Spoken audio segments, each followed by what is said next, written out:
Fallout 4, a post-apocalyptic action role-playing game developed by Bethesda Game Studios, released on November 10, 2015. A beloved franchise spanning back to the first title, Fallout, released in 1997. Originally an IP first created by Interplay Productions, who later sold the Fallout rights to Bethesda in 2007. Fallout is iconic, with the Vault-Tec bobbleheads permeating pop culture, being instantly recognizable even by non-gamers alike. Games stylized in an Atom Punk retro-futuristic art style with 1950s pre-war culture frozen in time. Fallout utilizes many fears humanity possibly faces even to this very day, with the famous quote, "War never changes," voiced by Ron Perlman, highlighting the inevitability of war. A series exuding hope through the booming cutting-edge futuristic technology, while also demonstrating the primitive drive for destruction and power through warfare humanity tends to be plagued in. In this video, I'm going to be revisiting Fallout 4's Commonwealth, primarily analyzing the main story as emphasis for this video, and perhaps touching lightly upon some side quests I happened to bump into along the way. Where does the main story for Fallout 4 fall? Masterpiece or not?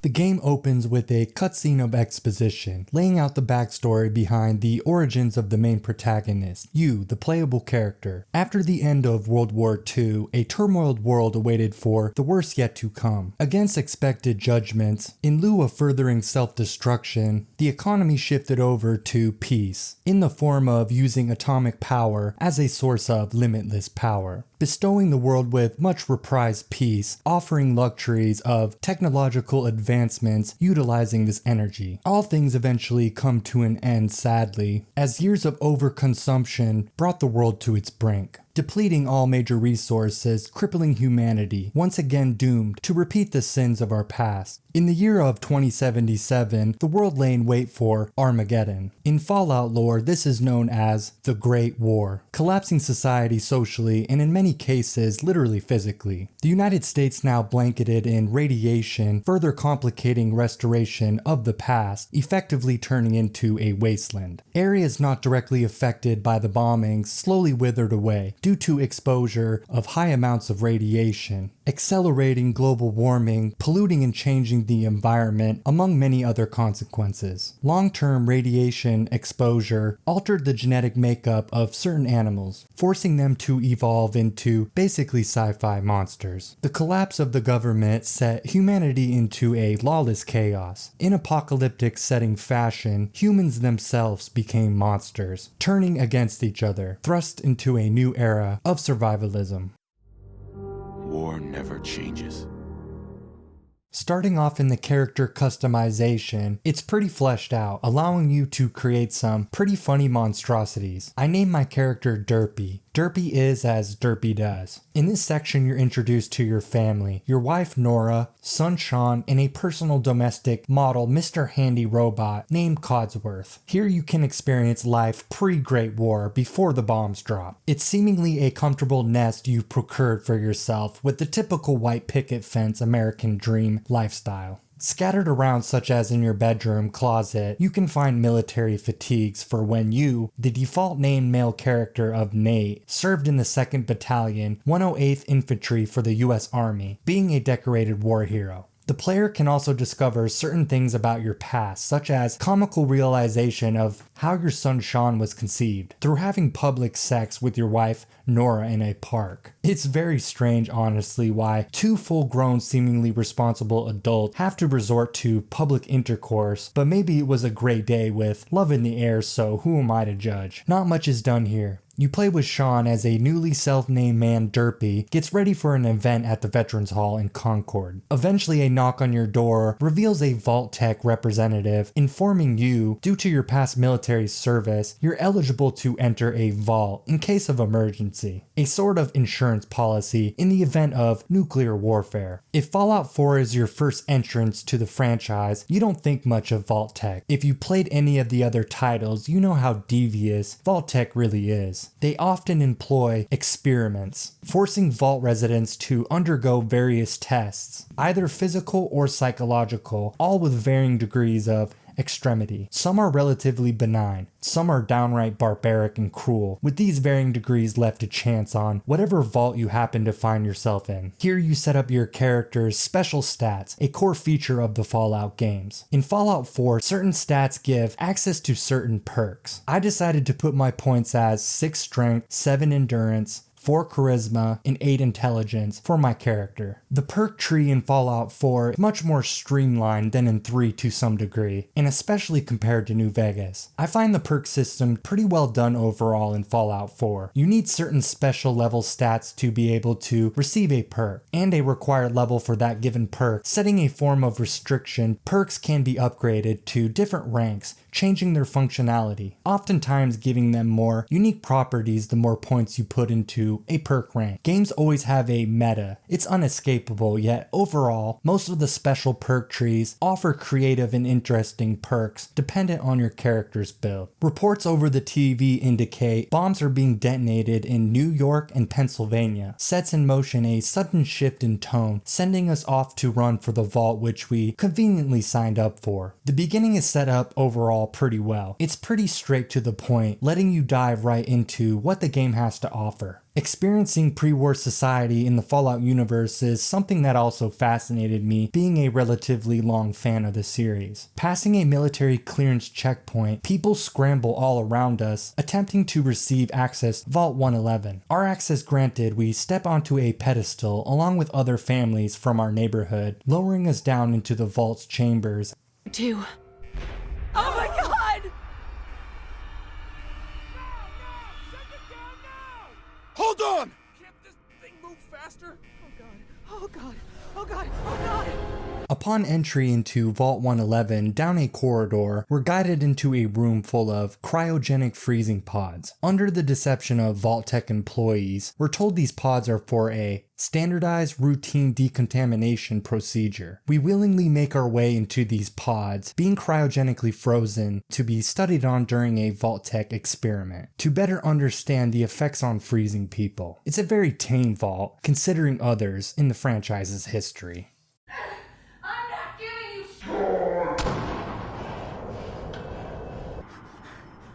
God damn it. Get the kid out of here and let's go. At least we still have the backup. Cryogenic sequence reinitialized. Awakening from your frozen slumber in a forsaken derelict vault starts off the game. Vault 111 suffered a mutiny from the vault security and staff, rising against the Overseer. After 180 days, the vault was supposed to receive an all-safe signal from Vault-Tec, signaling the safety of conditions above ground. The Overseer also could have opened the vault on their own discretion, instead refusing to, concerned that above ground remains far too radiated and dangerous to survive. Not much beyond this can be uncovered about the events that happened here in Vault 111 certainly ended grimly. Opening the cryogenic pod to your murdered wife prompts our boy Derpy to comment he'll reap revenge for her and find her son Sean. I never felt much connection to my wife or son, to put it frankly, yet it works on a basic level as intended for setting up the game, give the player motive, incentivizing a curious drive, uncover why these people took your son, and no-scoped your wife. This also brings up Fallout 4 is fully voiced from your character's perspective. I recall back upon release and over the years, some people disliking this, bringing to light the role-playing aspect being hampered on. I never minded my character being voiced, yet I can acknowledge this contention. Some players preferring to visualize their own player's voice through their own inner monologue. On your way out of the vault, skeletons of past residents are scattered all around, running into your first enemy, the Radroach.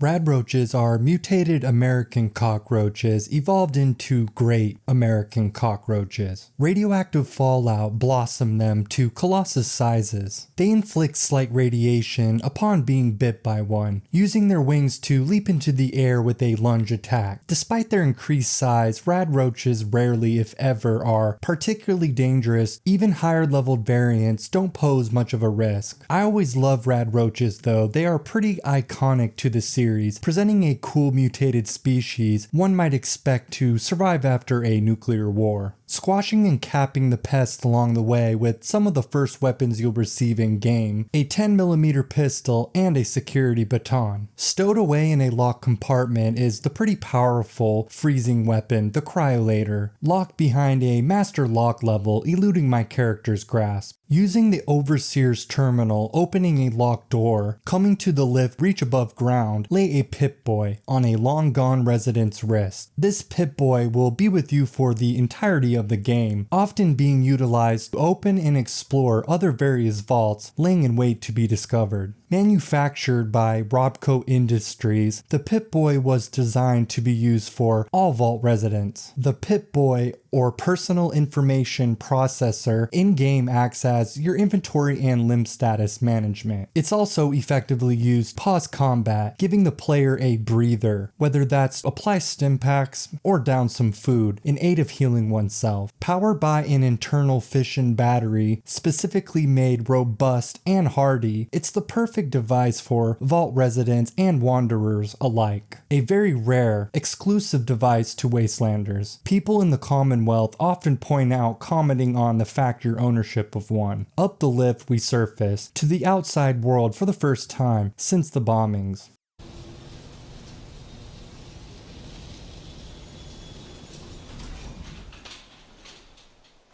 On the surface, we're exposed for the first time of what's left of the remains of the world we used to know. The trees once beautiful, gleaming with life, teeming in leaves upon entering the vault, are now stripped and ugly bare. This whole section coming up to the outside world is powerful, displaying the destruction of war firsthand to the player. Even to witness people you saw at the gate upon entering, now lay long gone, skeletonized, still in identical areas they were beforehand. Unable to reach the safety of Vault 111, missing out on the grand opportunity to become a human popsicle. Casualties long lost to the Great War. The player is guided via quests, but also guided by sheer curiosity. I recall my first Fallout 4 playthrough, and instantly upon coming out I was stoked to go check out my old neighborhood of Sanctuary Hills. Back home running into a very old friend who survived the bombings, lacking in biological matter. We reconnect with the Rust Bucket, finding out it's been a staggering 200 plus years entrapped in Vault 111. Investigating the neighborhood alongside Codsworth acts as an introductory to the open world sandbox of Fallout 4. Dispatching some bloatflies, which are mutated divergences of the common housefly, or perhaps the horsefly. The exact taxonomy up for debate, first being classified by the Enclave. Bloatflies and lower level variants pose little risk to the player besides annoyance, yet higher variants, the black, festering, or glowing versions, posing very high risk, primarily when you're still lower level. Black bloatflies are infamous for 1 to 2 shotting ill-armored or low HP characters. Being flies, of course, bloatflies maintain their agility of the common housefly due to a gland that preserves its speed despite its enlarged size, making these pesky, grotesque foes hard to shoot given the erratic zigzagging patterns they employ. Playing Exterminator in our destitute neighborhood of Sanctuary Hills, Codsworth points us in the direction of the neighboring town of Concord. The Rust Bucket indicates there are people taking up residency there, only firing shots at him occasionally a few times, and perhaps they could point us in or come up with some answers or clues pertaining to finding our son. Up some ways past a small river is the Red Rocket truck stop, a pre-war nuclear coolant and service station back in the day, winning the coveted Trash Busters Award given to stores for the best yearly waste reduction by a single store.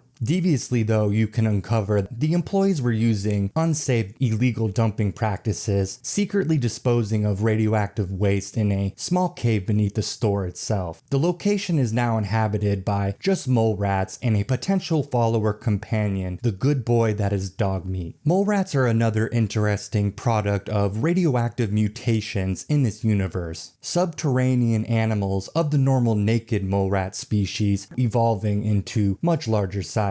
The species signifies how deep the toxicity of the nuclear fallout has penetrated into the Earth's crust. polluting and affecting the core of the planet. Tunneling rapidly into the ground, a tactic employed defensively as well as offensively, ambush any unsuspecting prey. Mole rats are a common threat among the Commonwealth, and like bloatflies also play a substantial role in sustenance, providing food for the wastelanders. Or even rarer, sometimes domesticated, becoming loyal pets. Dogmeat is a potential follower, a German Shepherd puppers, and is very iconic to the series, appearing in the first title back in 1997's Fallout. Dogmeat even has a backstory, leading up to this point in assisting, I got word from another, Preston Garvey and Nick Valentine prior to this. He's a good boy, so I scoop him up as my first follower to join me along the way.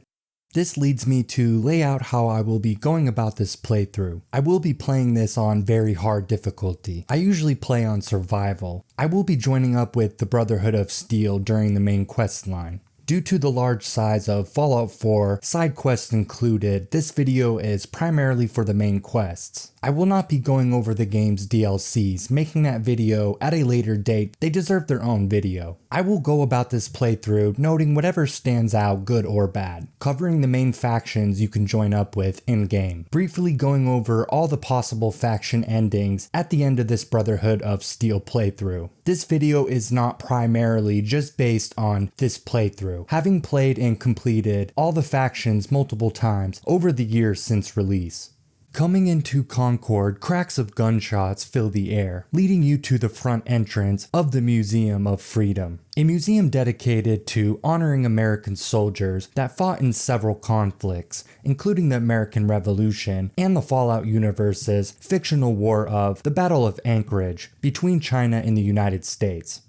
The fighting here is between two groups with a man atop the museum shooting down from a balcony, yelling out for assistance. Promptly beginning the most likely quest players will embark on in the Commonwealth outside of Sanctuary Hills. The group is under attack by some raiders, waltzing into the museum, agreeing to lend a helping hand. Inside, loudspeakers blurt out via thematic voices regarding war conflicts such as taking America's independence back as you shoot your way through some raider scum. Raiders are the typical humanoid cannon fodder. They are brutal nomadic gangs, often more than not, full of individuals harboring crippling addictions to chems, such as Jet. Jet is an extremely useful resource in Fallout 4. Literally slowing down time Matrix style for a short duration is primarily crafted by the player or found present among raider habitations, often littered around with various other chems like Psycho, just ripe for the taking. Generally speaking, where there's raiders, there's usually chems around. Raiders are typically led by a gang leader, often resorting to extorting other citizens of the Commonwealth. Raiders bring up the cold harsh fact it's a dog-eat-dog lifestyle here in the Commonwealth, with not just mutated, radioactive beasts posing a threat. Occurring in all of the Bethesda Fallout titles, in Fallout New Vegas they are named Fiends, yet play the exact same drug-addled identical roles across all 3D titles. What they lack perhaps in intelligence or even strength at times, depending on the adversity they're facing, they make up for in coordinated numbers, employing barbaric aggression. Fallout 4 has numerous named unique raiders with interesting stories to uncover, even fighting amongst other raider gangs, vying for power over territory, feuding with one another.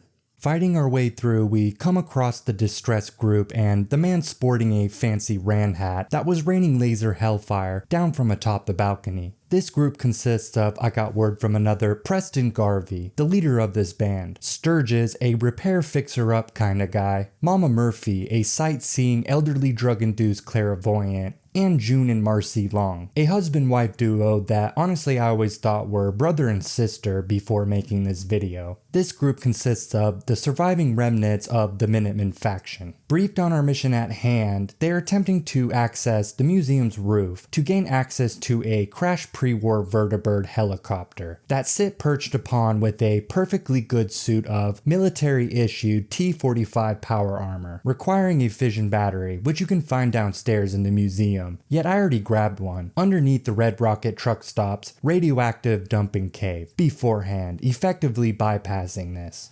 When Freedom Calls is an infamous Fallout 4 quest. Many long-term fans of the franchise dislike many aspects of it. Arguments against When Freedom Calls hold merit. This one quest essentially minimizes the lore behind both the Deathclaw and the power armor. Receiving power armor so early, right out of the vault, always feels odd. It never feels earned, with identical contentions towards facing a Deathclaw. Deathclaws and power armor have always been mid to late game progression points in Fallout 3 and New Vegas, leaving this quest to feel like an intentional hook, coming off as pure spectacle to draw the player's attention in. It's a cinematic quest, no doubt. It's badass. I mean, you hop into a suit of military grade power armor, donning a Terminator 2 minigun, blasting away a giant mutated lizard monster, yet this really does throw the pacing off early game. Fallout 4's world design is frankly pretty amazing, easily being able to see the meticulous detail and love given to the atmosphere. It's designed like many other open world sandboxes, where the farther you progress into certain areas, typically the tougher enemies tend to become. Early on you're primarily fighting bugs like the aforementioned bloatflies, along with mosquitoes on steroids, the blood bugs, and small to medium sized mammals, wild mongrels, or mole rats, scattered with the occasional low-level pipe pistol wielding raiders. Transitioning from petty fodder to jumping into a suit of power armor, spraying lead at a Deathclaw comes off as forced. Despite this, it still remains a decent quest, giving the Minutemen an interesting introduction to the player, even if it is pretty jarring to experience this so early on in the game. I know nothing about the retention rates of video games among an average casual player, yet I'm aware most people in the real world don't have the luxury of pouring copious amounts of time into gaming. Casual gamers probably play through a game at most, completing the main story, or pick it up for a few hours, never to return to the game's world again, leaving this quest obviously as a hook, line, and sinker to draw the player in. Power armor in Fallout 4 is the best designed of the series. I admittedly rarely ever use it, due to it feeling like overkill, taking out a lot of the difficulty, transforming you into a tank. However, it feels like real power armor in this installment instead of just another piece of standard armor. Power armor is a physical shell in Fallout 4, when you have to actually physically enter. The game also lets you customize power armor using power armor stations. Typically, you'd have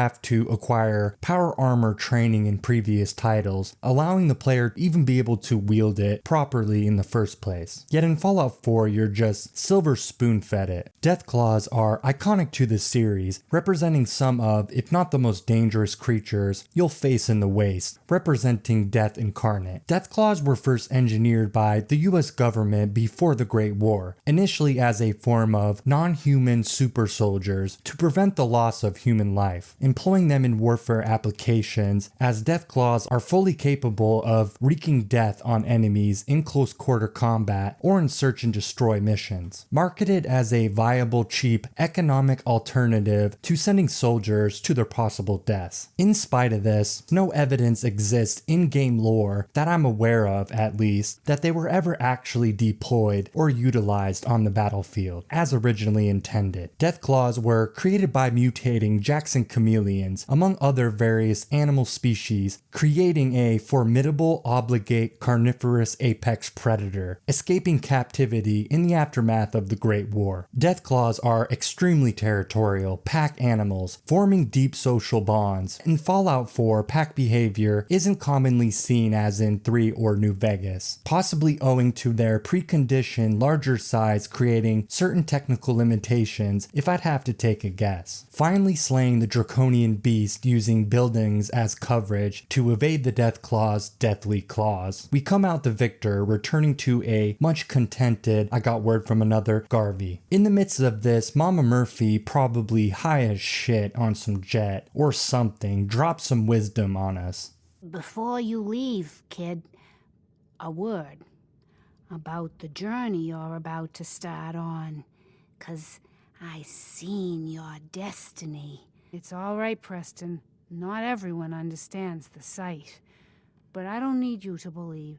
I just need you to listen. I can't see him. Not clearly. but I feel his life force. He's out there.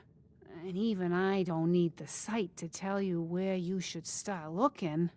The great green jewel of the Commonwealth, Diamond City, the biggest settlement around.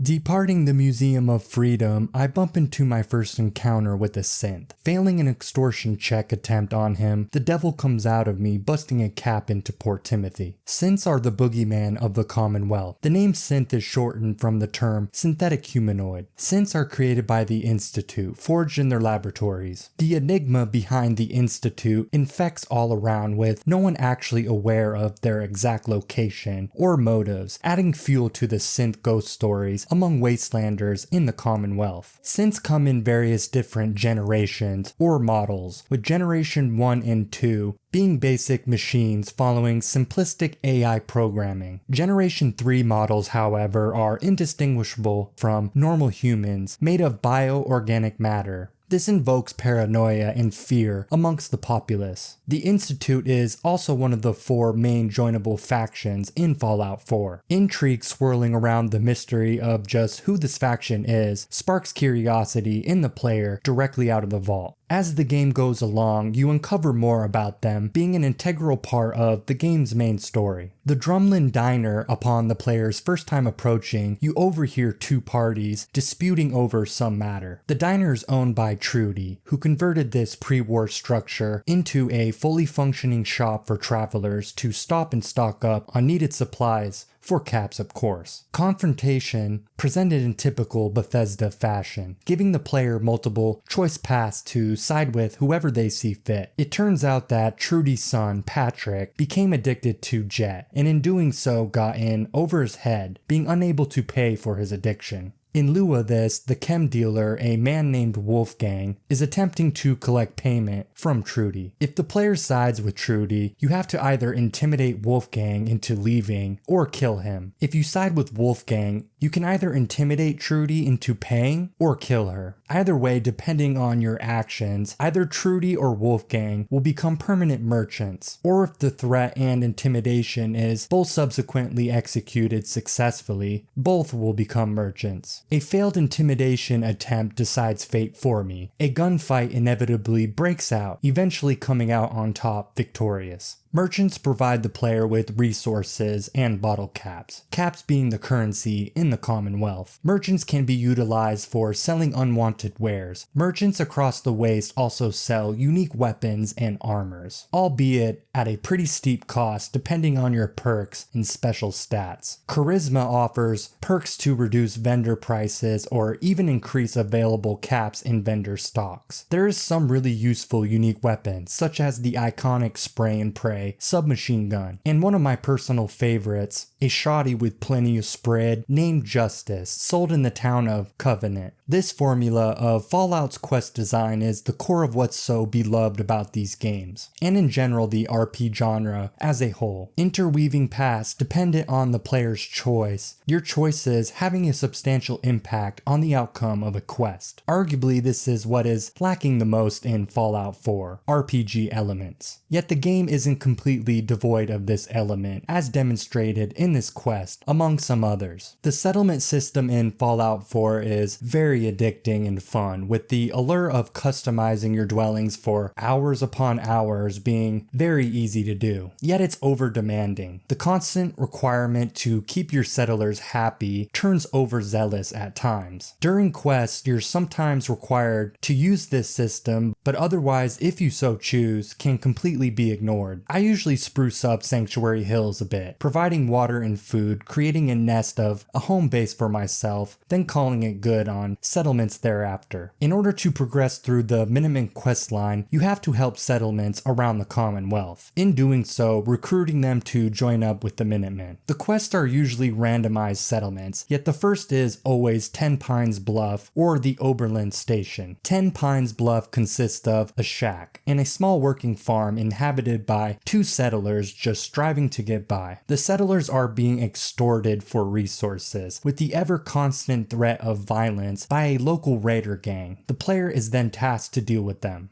Putting the Minutemen quest on hold, I head off to Diamond City, furthering the main quest. A bit early perhaps, I always find myself gunning straight for Diamond City in most of my playthroughs. The Aqua Boy or Aqua Girl perk makes the trek very easy through traveling the Commonwealth's river systems. It's a fantastic perk, especially in survival difficulty, granting the player with gills to breathe underwater. The perk also eliminates radiation while in water. Though not as resourceful if you're not playing on survival, it still remains a great perk to sink a single point into. The Commonwealth is generally safe underwater. Along the shores, mutated dolphin corpses can be seen. I recall my first time stumbling over one of these corpses, excited for the prospects of running into these mutated marine mammals in the water. Mournfully, there aren't any Fallout 4 water predators or enemies akin to Skyrim slaughterfish or generally any dangers whatsoever, making water travel, when possible, an efficient and safe way to easily maneuver around the world.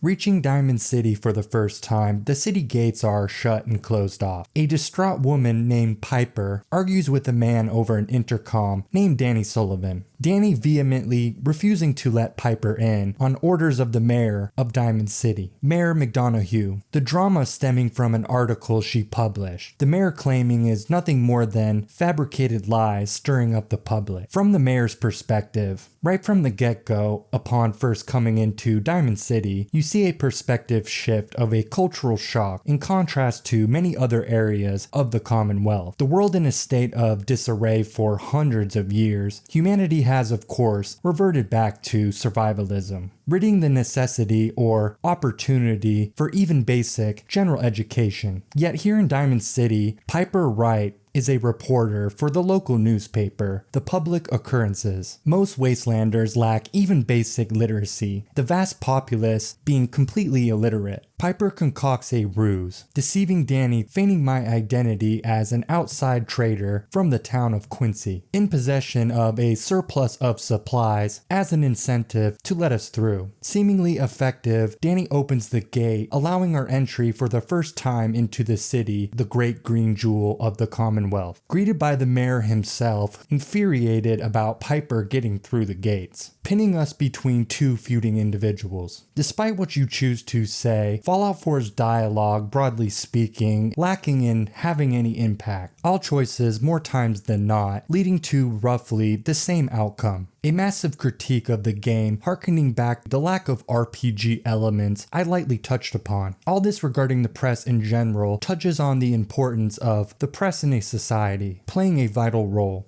A free press in a society presents the people with world events, letting the public come to their own conclusions of how they perceive them. It stimulates the mind, forming your own opinions on the matter at hand. It also lets the public represent themselves, conferring the people with power, whoever that may be, held responsible and liable. Mayor McDonough trying to silence the press is an interesting take in a video game medium on how governments historically have censored countries even to this day, control what the population is influenced by or exposed to, even resorting to far-reaching extremes, peddling propaganda if authority goes unchecked or unopposed. Diamond City is a heavily fortified community built in the Fens neighborhood of Boston in 2287, built within the real legendary Fenway Park, the oldest baseball stadium opening in 1912. The player's first time coming into Diamond City is an unforgettable experience, on par with Megaton in Fallout 3. Einan Zur, I probably pronounced that wrong, wrote the ambient soundtracks in Fallout 4. Diamond City's soundtrack, Rebuild, Renew, is also used in the town of Good Neighbor, conjuring up such an intense yet laid-back, elevating experience fitting so well within the game. Resonant piano notes flutter as swirls of background electronic keyboard mixed with violin layer to create a feeling of bliss, awe, and wonder. Diamond City was built using the advantage of the left field wall, dubbed the Green Monster. a 37-foot, 2-inch high wall serving its purpose in this universe as the green monster literally keeps out green monsters, super mutants, among other various threats the Commonwealth has to offer. Diamond City is an economic hub, by far the most prosperous. Its influence spans across the region. The city has plenty to offer settlers beyond safety, a public school, crops of agriculture, its very own police force, a thriving economy, and a community. Numerous net positives come at the luxury either being born here or settling into the city. The city offers children, regardless of their socio or economic status, a free education, showing the advancement in civilization, putting emphasis on education, bettering the future of mankind. The city even has a church, a very free-spirited, open church welcoming all belief systems, offering nothing more than a quiet place to sit, ponder, or pray. The All-Faith Chapel, living up to its open-spirited namesake, is operated by Pastor Clemens, who self-describes the chapel as a silent vigil, welcoming believers of all worship or non-believers alike. Upon first uncovering this chapel, for my first time, I assumed there was going to be a set religion in place here in Diamond City. I honestly thought there was going to be some batshit crazy religious fanatics similar to Megaton's Children of Adam. The Children of Adam do exist in Fallout 4, being even crazier in this game. The city grows crops, providing sustenance within its walls for its residents, primarily relies on other farms outside of the city, like Abernathy Farms or the Codman's Farms, for a large bulk of its food. It also pens livestock, the mutated, two-headed cows called Brahmin, providing residents with a source of high-quality meat.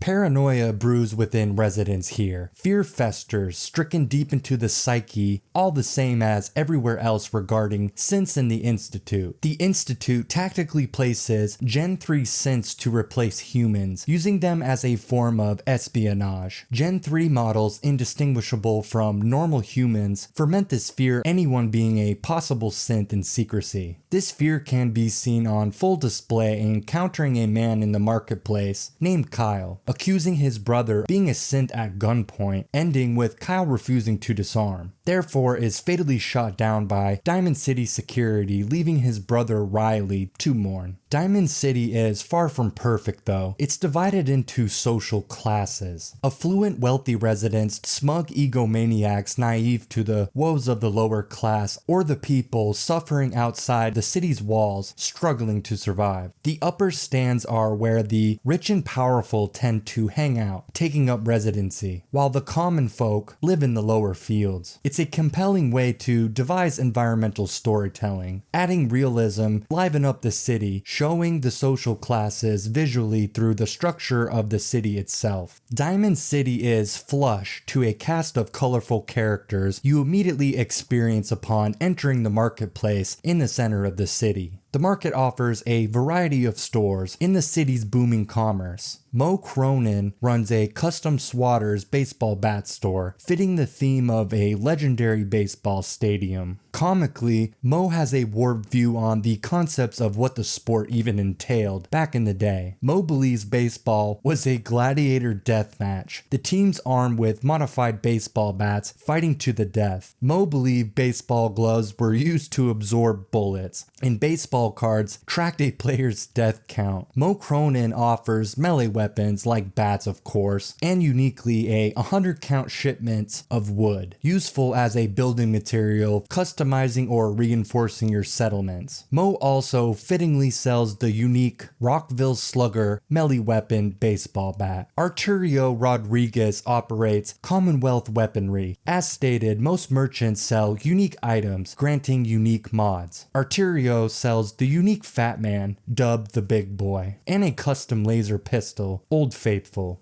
Diamond City Surplus is run by Myrna, or Crazy Myrna, as some call her. Prone to fits of conspiracy theory regarding sins, as straight off the bat, Myrna demands the player to answer if they're a human or a synth. She often runs off potential customers with these anti-institute rants, reaching as far to accuse her customers of being synths themselves. The store offers junk, among other resources. Junk items in general is the best it's ever been implemented. This store comes in very resourceful when finding yourself in urgency for required components, through scrapping parts, desired resources for settlement upgrades, or more importantly, weapon or armor modification upgrades. Myrna works the day shift, preceded by Percy, a Mr. Handy robot working the graveyard shift, making this store always available for the player 24/7. The close proximity to a possible buyable player settlement for 2,000 caps, the home plate house, neighboring the store adds to its usefulness. Rocking a chef's hat is the adorable proprietor of Power Noodles, a Protectron robot named Takahashi. An adorable robot friend spends his time continuously perfecting his dish, stirring a stock pot day and night, slaving away in his culinary conquest. You can buy noodle bowls here for a whopping 55 caps a serving. Takahashi only utters one phrase, a phrase in Japanese I will not attempt to butcher. Takahashi's voice module was tampered with, leaving him only able to say this one single phrase. Mayor McDonough refuses to fix this malfunction, claiming it's preserving Diamond City's culture and history. Chem I Care, a one-stop shop for chems run by a far-out, groovy, stoner-type dude, Solomon, offers, well, chems, among other first aid items. Next door is the Mega Surgery Center, offering residents or transient travelers medical services and supplies. General medical services, curing radiation, healing your health, or crippling chem addictions is provided by Dr. Sun. While downstairs, a plastic surgeon, Doc Crocker, offers facial reconstructive surgery. All of these services, of course, come with a fee. Doc Crocker has quite a dark history, including the murder of a bartender named Earl Sterlings, whose mutilated body can be discovered in the surgery cellar. Crocker is very reminiscent of BioShock's J.S. Steinman, both being surgeons obsessed of reaching perfection, putting self-image, physical appearance, and pride narcissistically over anything else. Fallon's Basement is an apparel store run by Becky Fallon. It's usually where I buy my hazmat suit, stave off rats when venturing into the waste of the highly irradiated glowing sea. Finally finishing off the marketplace is Kathy and John's Super Salon, where you can get a snazzy haircut. Some residents take a bigoted stance in general towards non-humans like ghouls or super mutants. Synths are somewhat tolerated, largely owing to the respect garnished from a highly esteemed resident, my boy Nick Valentine. Not all residents, of course, share this tolerance, holding disdain to any form of synth. The outlook depending on the individual, similar to ghouls and super mutants as well. Mayor McDonough, upon being sworn into office at his inauguration, passed an executive order to remove ghoul residents from the city, even authorizing force in this matter.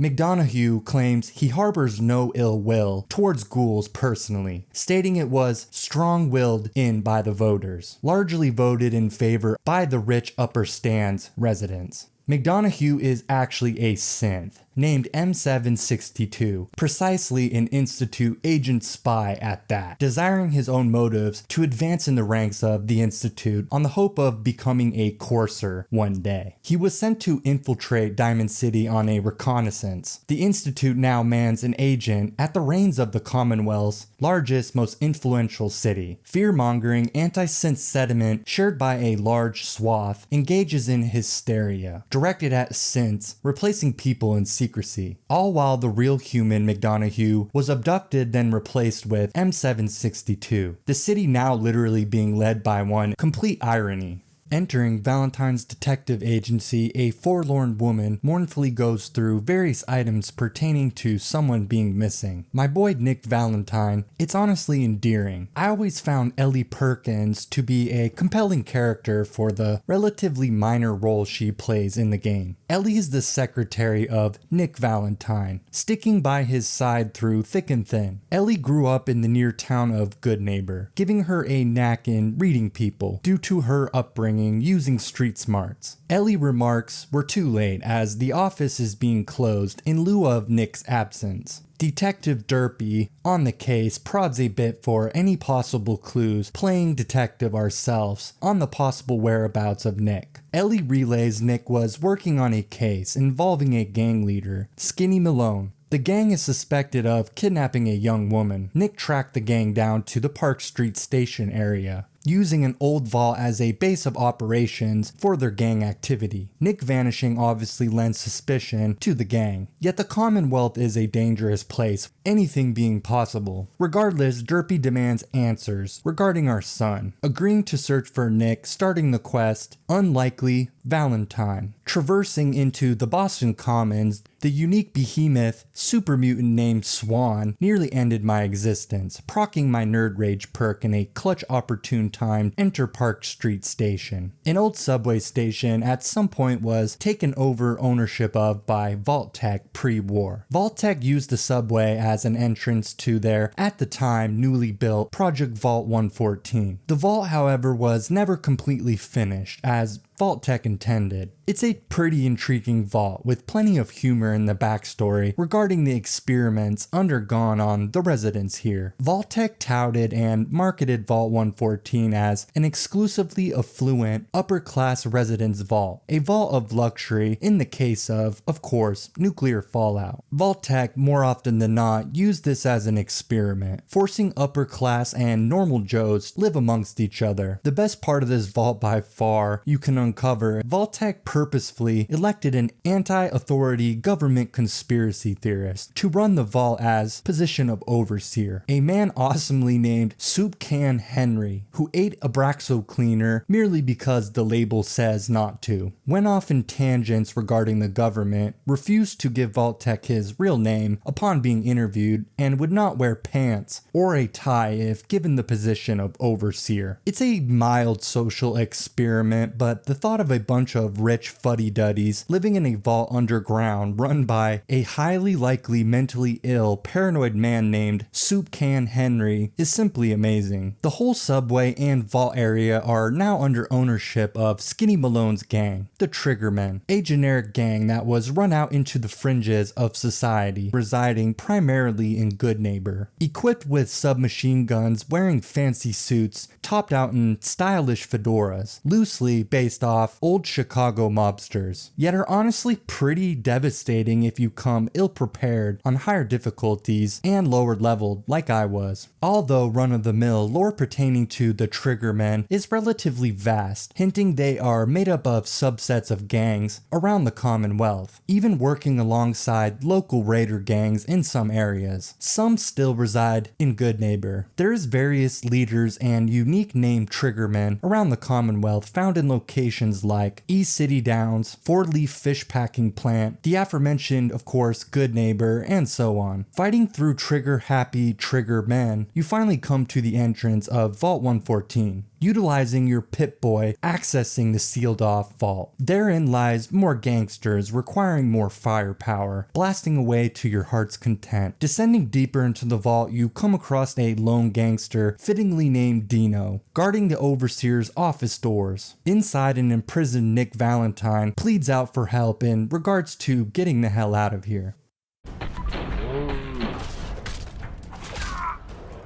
Nick Valentine, surprisingly if this is your first time playing, turns out to be a synth. A very special one at that. Created by the Institute over a century before the current in-game time. He is one of 2 prototype models and the only prototype Gen 2 model in the base vanilla game. Built within the Institute, one of the first synths developed programmed with independent personalities. Nick Valentine was implanted with pre-war human personalities and experimented on alongside his brother, Dima. Despite this, the synth brothers formed a bond that perpetuated an enigma of understanding within the Institute. Synths numerous times in-game are proven human in the sense of consciousness, at least regarding the Gen 3 models or the in-between prototypes like Nick Valentine and Dima. Derpy is a bigoted anti-synth agitator and Brotherhood of Steel sympathizer neckbeard that won't stop until they are all eradicated located, at least ones aligned within the Institute's power. Synths demonstrate various times in game, bringing up the borderline smug, pseudo-intellectual question, what does it mean to be human? Many liberated or even synths within the Institute itself possess desires outside of being controlled, entrapped within the Institute's confines, coveting for free will, to be the center of their own universe, pave their own path in living their best life, free. In the Fallout universe, technology even prior to the Great War far superior and illogical in comparison to real life, reaching absurd, wacky, sci-fi levels blessed from being just a video game. Yet the Institute still lacks core fundamental understandings of the cognitive process of the human brain. It's a very compelling narrative regarding synths. Fighting our way out of Vault 114 side by side with Nick, finally reaching the entrance to exit. We're then intercepted by Skinny Malone and his thugs. Failing a speech check, lacking in the charisma, silver-tongued devil my way out of a confrontation, hell breaks loose. There is multiple speech check options to avoid this confrontation. You can convince Darla that her parents are worried sick about her, making her come to her senses, leaving the vault. Darla is, in fact, the young woman presumed kidnapped by the gang, prompting Nick to look into the case in the first place. Instead, Darla fawned after Skinny Malone in a fit of young puppy love. Alternatively, you can also hilariously convince Darla you're an alpha Chad male, far superior beta Skinny Malone, inciting her to attack Skinny on your behalf, sending the group into a frenzy. Feeling bad about killing Darla, failing the Gandhi approach, life goes on, exiting the vault, catching up with a grateful Nick.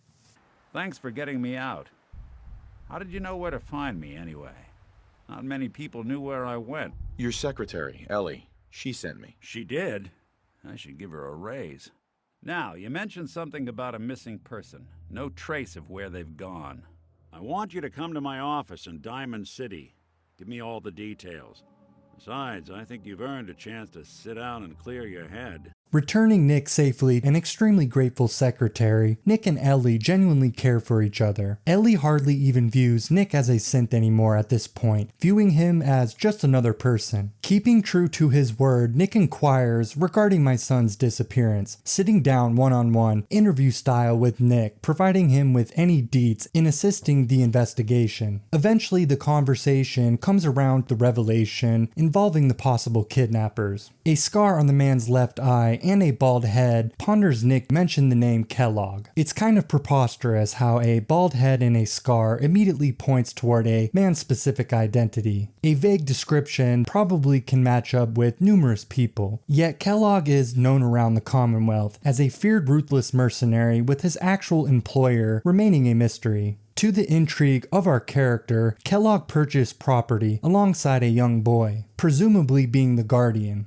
A house in the now abandoned west stands of the city near the marketplace, stating it's been some time since they vanished from the city. Heading over to search for any clues in the vacant house, it remains locked, forcing us to pickpocket it from the android mayor looking down upon his city. Inside Kellogg's old residence, a button cleverly underneath a desk opens a secret door, revealing a hidden room, stocked up on all the necessities of life: food, ammo, med items, and of course beer. On a small nightstand, aside a leather chair, we discover Kellogg's Achilles heel: cigars, specifically San Francisco Sunlights in an ashtray. Gaining all the knack of detective work brings up the brilliant idea of using the good old Pupper's dog meat to track Kellogg's scent, using the cigars as an aroma trail. This quest leads you tag along with dog meat, playing Bloodhound, and if the player so chooses, Nick Valentine. Instantly upon leaving the outskirts of Diamond City, I run into a very tough pack of super mutants armed to the teeth with missile launchers. Underarmed, the fight proved brutal, utilizing the environment's rocky outcroppings to take the brunt of the missiles. Super mutants in Fallout 4 feel overall like a letdown. They're not bad, I suppose, by any means. It's hard to tell exactly where the developers went wrong in this game regarding super mutants precisely. In Fallout 4, super mutants lack depth, somewhat, essentially being reduced down to green meat sacks to shoot at. The game still has friendly super mutants as possible companions, like Strong. I don't know, it's hard to distinguish if it's from a bias over time from playing the series or expecting too much from a game design standpoint, or New Vegas overshadowing in general having the best, most memorable take on super mutants within the Bethesda titles. The coolest additions to super mutants in Fallout 4 are the Mutant Hounds, reminiscent in ways Skyrim's vampire death hounds, and the super mutant suiciders who charge relentlessly at the player holding a literal ticking time bomb mini nuke ready to die for the cause. All the expected staples of super mutants still remain in Fallout 4. Mutants armed with missile launchers or deadly melee weapons, harboring the capacity for destruction, presenting a real threat at times, especially in large level groups. Throw in a legendary one into the mix and you have to be mindful of your P's and Q's. Following the scent trail, coming up on markers reinvigorate Dogmeat's scent trail, including some bloody rags, in a one-time occupied encampment. Along the way, you fight various enemies along some train tracks on the pursuit of the mysterious Kellogg, mole rats, some wild mongrels, even running into a stunted Yao Guai, mutated American black bears, appearing in Fallout 3 as well as New Vegas' Honest Hearts DLC. In Fallout 3's Capital Wasteland, they were primarily nocturnal, or at least spawning at night more frequently. In Fallout 4, they seem to appear with no noticeable difference regarding the time of day. Even though this was just a stunted Yao Guai, a lower leveled variant, my terrible weapon loadout, combined as a low level character, proved largely ineffective against the mutated Ursine beast, relying on abusing enemy AI mechanics, hopping up onto a vertically fallen tree log, letting Nick and Dogmeat take away the attention as I pot shot my way to victory. Enemy design and combat mechanics in Fallout 4 vastly improved upon quite a bit from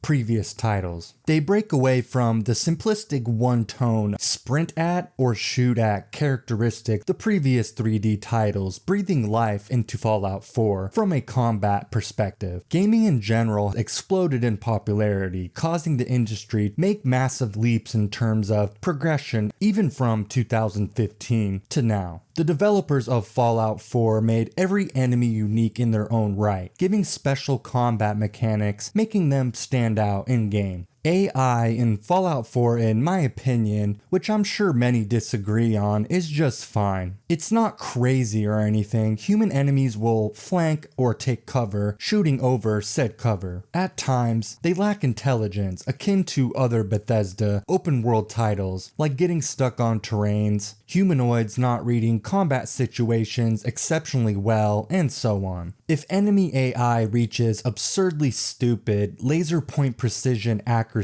and mental mind reading input gymnastics, especially in shooter games, can often be much worse than dumb AI, with the perfect mix being somewhere in the middle. Fallout 4 is an exceptionally competent first-person shooter. It's hard to argue against this. Shooter games in general personally aren't my favorite games from a gameplay perspective. Long growing out of the Call of Duty phase a long time ago as a gamer myself. Not every genre is the same cup of tea for everyone. Different strokes for different folks, being fine with that, and I'm not taking shots at anyone's preferences. I still love first-person shooters though, especially being attracted to more single-player games these days, providing a narrative and interesting world go along with the shooty mix shoot. People love to hate on Fallout 4, especially New Vegas fanboys, which look, I'm a New Vegas fanboy myself, with it being by far, in my opinion, the best Fallout despite its technical bugs and glitches. Yet I'll openly admit the strengths or weaknesses of a game regardless of how I feel. Weapons in Fallout 4 are diverse. The majority handle exceptionally well dependent on gameplay and players' preferences, or your character's build. My personal favorites are the shotguns, the plasma rifles, and pistols. Sadly, eluding my grasp during this rush playthrough, the railway rifle, pistols like the 10mm pistol or the Magnum revolvers, and the Gauss rifle. Weapons all possess strengths and weaknesses, balanced fairly. Some weapons excel in the VAT system as opposed to free aiming, and vice versa. Some excel superior when hip firing versus free aim, or a mixture of all other possible combinations. Playing Fallout 4, anyone can recognize a lot of care was given into the weapons themselves. Provide the player with with a fun first-person shooter experience, blasting irradiated mutated beasts to a pulp. The VAT system, or Vault-Tec Assisted Targeting System, a stat-based combat system slowing down time, targets certain areas of an enemy's body, like limbs, the head, or torso, giving a percentage-based chance of hitting said target based on combining factors like your special stats, the distance, the weapon you're using, the enemies themselves at times, and even your perks. It's great in Fallout 4, largely remaining identical to New Vegas and 3, yet in Fallout 4 it doesn't completely stop time, instead slowing time down to a crawl, leaving the player vulnerable in a way that still gives a huge advantage tactically over your opponents. VATS requires action points to utilize the system, but even with no AP, you can spam VATS, gaining a better sense of possible enemies around you, crucial when scanning areas as a stealth build, or when sniping to set up a possible ambush. Coming up some way, stumbling into a mutilated robotic mess of what's left of an Assaultron robot, the Assaultron mockingly remarks it can't feel its legs before continuing to state it was attacked by an assailant identified as Kellogg. Proceeding to your final destination, Fort Hagen.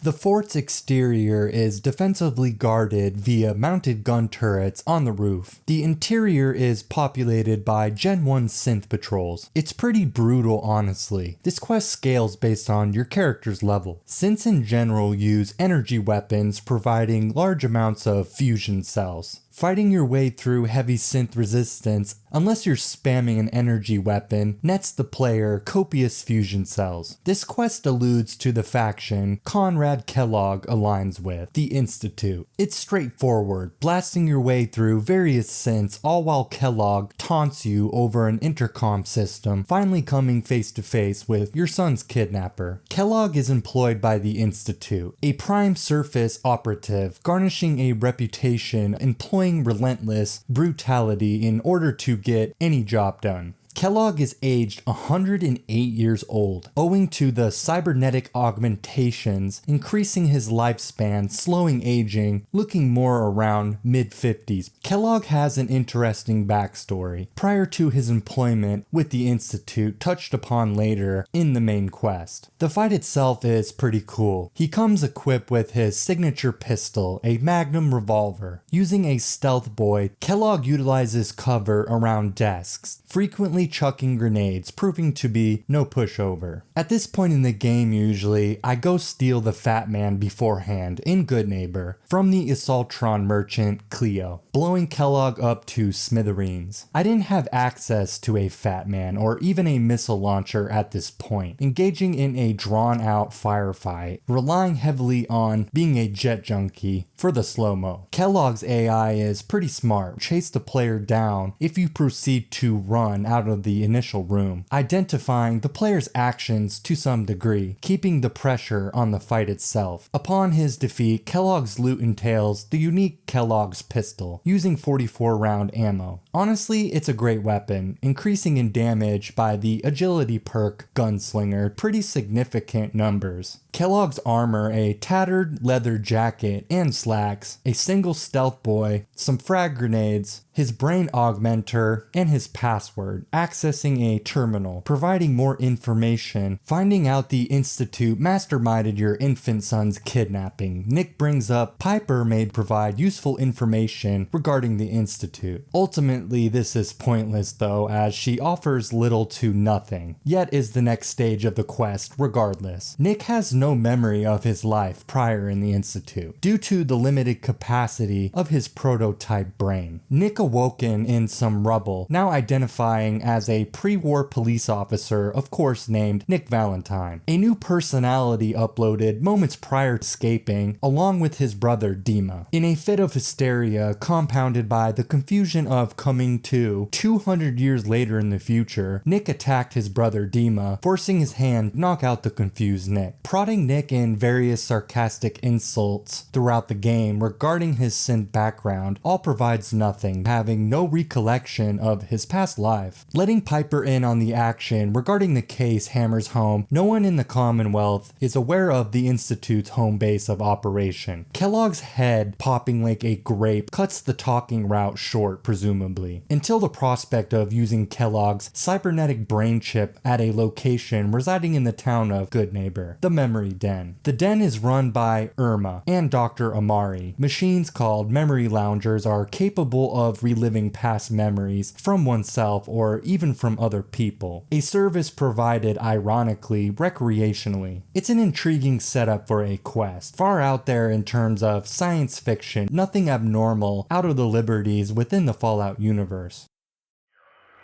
Our intentions are peaceful. We are the Brotherhood of Steel.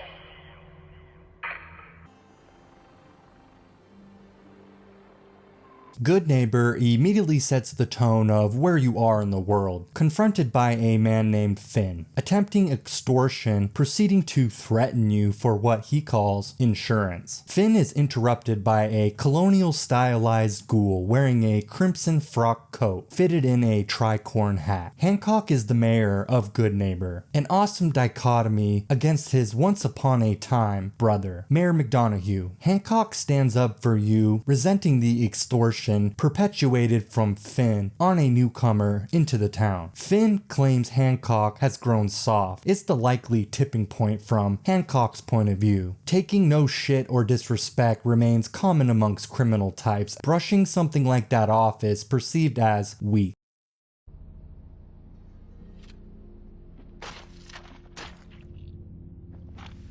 Pre-war Goodneighbor was Scully Square, built within the financial district of Boston. A black sheep town, as the population is abundant in seedy, shady type individuals or people forced to live on the fringes, like non-feral ghouls due to the anti-ghoul decree enacted on in Diamond City. Owing to the large ghoul population, the populace is largely made up of course, criminals, unwanted individuals, or chem addicts looking for a fix. Goodneighbor is an engrossing town. I always love cities in Fallout games on the more devious side. The town was founded in 2240 by criminals exiled out of Diamond City. I enjoy Goodneighbor overall, yet I have an overwhelming feeling of being let down by this small town in some ways. It's hard to pinpoint an exact reasoning behind this sentiment, as I really do dig Goodneighbor's rebel aesthetic tone. Just somehow feels forced somewhat. It feels like a concentrated, smaller version of Freeside from Fallout New Vegas. Goodneighbor, regardless, offers a plethora of intriguing quests, like the Big Dig, started by Bobby No Nose. The main quest we're on now, involving the Memory Den, the Silver Shroud quest adorned with multiple memorable characters and locations, with one of my favorite locations in the game, the Third Rail Jazz Club, offering drinks, food, and a show belted from the beautiful bar-dwelling songbird, Magnolia. Better late than never, I suppose, falling victim to my greedy sticky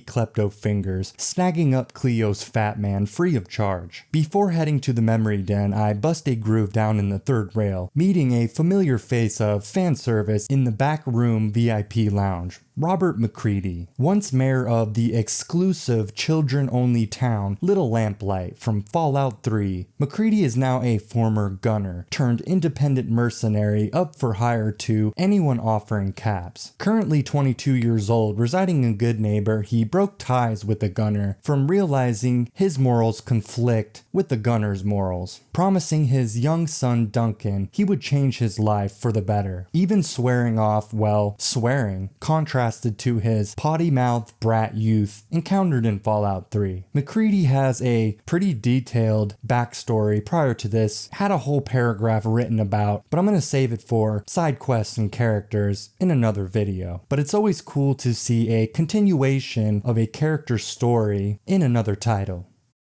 Derpy, refocused, honing in on his conquest, finding his missing son, stumbles into the memory den. Irma, a sultry woman elegantly dressed, perched upon a red leather couch looking comfy as shit, flirts with Nick, exposing my boy for the hound dog he is. Irma is the co-proprietress of the memory den. Dr. Amari is the brains behind the operation, running the machines, revitalizing desired memories for clients. Dr. Amari states she has to connect Kellogg's chip to Nick, overwriting it using his brain. My boy jumps unselfishly on the opportunity despite the risk, saying a lot about his character. I really do love Nick. He just comes off as so organic of a character, despite him being a flayed Terminator. Amari plans to run our cognitive functions in parallel alongside each other. Nick's brain acting as a host, leaving it up to Derpy's consciousness to derp some memories into fruition. In the memory lounger, we lose consciousness, sucked into a dream world of branching neurons linking one memory to the next within Kellogg's life. The quest Dangerous Minds is a good quest. It differs from anything else you experience in the Commonwealth. It does lose its luster after completing multiple playthroughs, dumping exposition, further fleshing out Conrad Kellogg a bit more. I honestly can say I sympathize on behalf of Kellogg more after this quest. It really harkens back the importance of family in this universe's brutality. It made me reflect back on MacReady's life. Everyone has dirt on their hands or you're pretty much dead, along with your loved ones you're supposed to protect. It's so easy to take life for granted, including your family or your loved ones. Kellogg went down a dark path later in life, partly due to a turmoiled youth. Kellogg, in terms of this world, made it pretty good for himself. The memories visualize to the player different sections of his life throughout his years, showing he once had a wife and an infant daughter as well. Kellogg also emotes remorse and self-doubt that most sane people are prone to. It's pretty cliche stuff overall, arguably, yet still serves its purpose of laying out motive, humanizing Kellogg after the fact of his death. Over the years, his work as a mercenary led him down a dark path, swept up into the lifestyle, gathering attention from the Institute itself. An impressive feat, no doubt. A memory shows us this moment upon Kellogg's first time meeting with the Institute, an Institute agent alongside some Gen 1 synths. Unimpressed, unconvinced at Kellogg's proposition to be employed by the Institute, jumps to action, proving his combat prowess, easily dispatching the trio of synths, changing her tone receptive in regarding the matter. The last memories are vital ones in Vault 111 in our frozen slumber from the beginning of the game.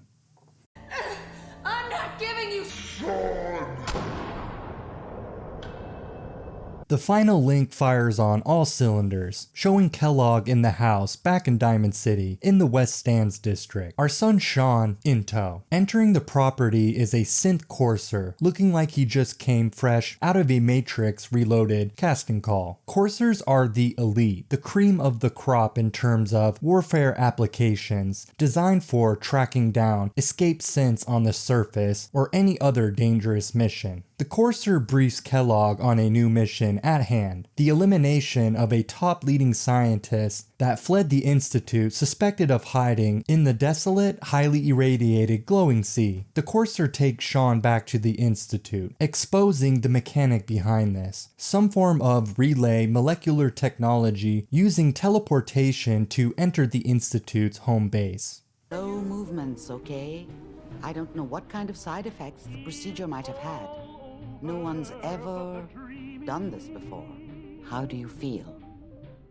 Ridding some pesky bandits threatening the life of Ten Pines Bluff, we jump back onto the Minutemen questline, returning to our haven of Sanctuary Hills to I Got Word from Another Preston Garvey. Garvey explains the origins behind the Quincy Town Massacre. Quincy once stood tall as a formidable force in the Commonwealth, populating a large force of Minutemen. Clint, a former Minuteman himself, turned snake in the grass, now holds rank of lieutenant for the Gunners, backstabbing his own people in Quincy. Clint became disillusioned, at odds of the ideals of the Minutemen. He betrayed them, joined forces up with the Gunners, leading and physically participating in the massacre itself. Only a few Minutemen survived the onslaught, led out of the city safely by, I got word from another, Preston Garvey. The group, of course, we ran into back in the Museum of Freedom. The town of Quincy collapsed in under an hour as the forces of Gunner sieges swiftly brought death and destruction, relentlessly using the veil of night. The Minutemen are the most neutral, morally good faction you can align yourself with in-game, rivaled in this aspect only to the Railroad. They genuinely care for nothing more than helping people in the Commonwealth. The Minutemen model realistically is sustainable, given the right approach of fortifying strength in numbers, taking in settlements. What happened to their dynasty being toppled in Quincy shows like anyone they aren't perfect. The faction suffered due to petty politics, lubricating the self-ostracizing Clint from the constant bicker, petty infighting within the group. Nothing justifies Clint's behavior though. I don't think anyone, not even Mama Murphy, high as shit with the sight, could have predicted the level of betrayal from a once devout, loyal veteran to the cause of the Minutemen. Aside a few select quests, it's a very dull faction in terms of content. Suffering from Radiant, go help this settlement, now go help this one. Turning I got settlement word from Preston Garvey into a meme of a character. They had a rough go at it though by the time you, the sole survivor, links up with them in the museum. Bethesda even went the extra length to show some of this backstory in-game after fleeing Quincy. In a Super Duper Mart store in Lexington demonstrates this. Inside are feral ghouls and slain Minutemen showing past events through the world itself. Now appointed the rank of General of the Minutemen by, I got word from another, Preston Garvey, it's shallow as hell, never living up to its namesake, especially currently, with a group consisting of around 8 individuals at the most. The Minutemen have limitless potential from a creative aspect, failing to ever reach anything remotely interesting throughout the game, remaining bland on bland. Even helping them along, I never felt any real, authentic allegiance or camaraderie, just a sense of go here, help this settlement, go there, help this one, combined with an okay main quest ending pathway to wash down the unbuttered toast.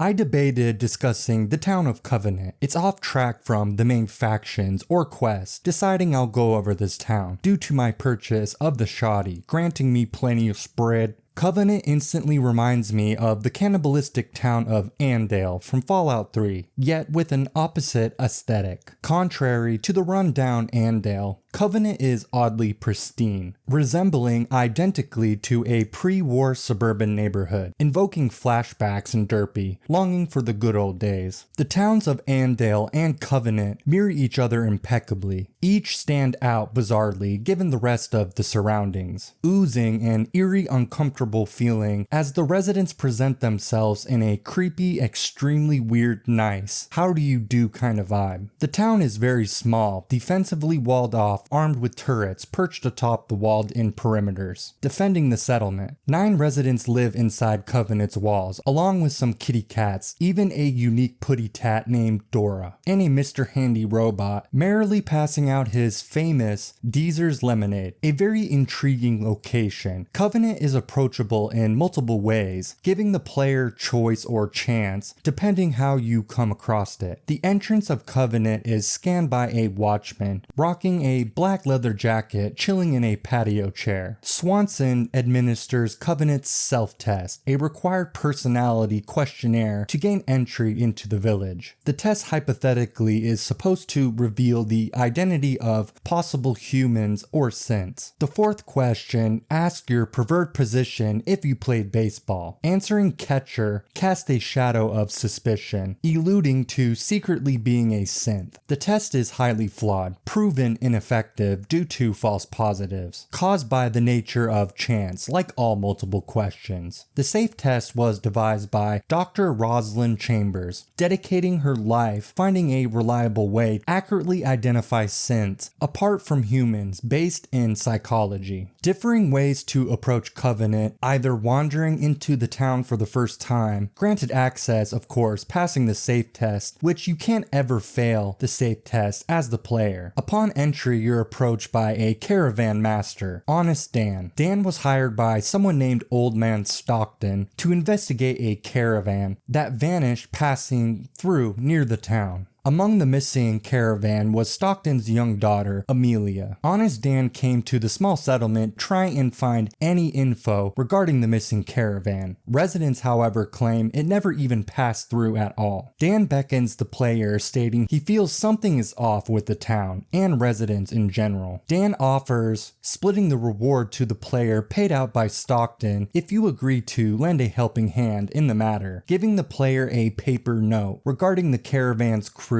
at the time of its disappearance. Northeast along the road before changing course, heading west, you can uncover the scene of the crime. What's left of the remains of the crew, except Amelia, remaining missing in action. Inside Covenant itself, a house on the far end has a gargantuan holding cell, hinting a nefarious nature, at least causing some form of suspicion. All this leads you to Covenant's secret compound. I actually stumbled into this area before the town on my very first playthrough. It's another way to tackle the quest. You don't have to even investigate or visit the town at all. The compound is hidden through a drainage pipe tunnel on the shore of Mystic Lake. The outside entrance is occupied by a crazy fisherman bitching people always scare off his fish. Inside the compound, you're confronted to fight various personnel, starting with Manny and his lackeys. On the premise, various holotapes of people who failed the safe test are interrogated or tortured lay around for you to pick up and listen to. Coming to the end, you're approached by the aforementioned Rosalind Chambers, fanatical in her pursuit, differentiating humans from possible synths after her parents were murdered by a malfunctioning Gen 3 synth. Even she admits the test is not perfect, with some of the people abducted, then killed after failing the test human. There is several options to conclude this quest. For time's sake, I won't be going over all of them in detail, of course, spending already far too long ranting about this town. Interestingly, kidnapped Amelia Stockton is in fact a synth. Old Man Stockton even knows this as well, not caring at all. It's the last thing he has in connection to his daughter. This coincides with the dichotomy of Covenant and Andale. Andale justified cannibalism, perceiving it as a lesser evil in terms of surviving. The residents of Covenant hold this identical morality perspective towards Chambers' work and the compound, seeing it for the greater good, lesser evil, garnishing a net positive in preserving and protecting their community against potentially dangerous synths. I decided to fry Amelia. Derpy, as mentioned, is a close-minded, bigoted anti-synth, aligning with Covenant's views. It's a terrible morality perspective though. The town is just as dangerous as anything else in the Commonwealth, potentially. Their brutality or not, left to chance. Even role-playing anti-synth, you can strongly argue ridding the wastes of this town is a superior perspective to take, saving possible human lives in the future, ridding further persecutions under a possibly false pretense, rescuing travelers from the town's fanaticism. That's probably a lie. I'm not lying! As promised. Blind Covenant has a lot more to offer since we've come.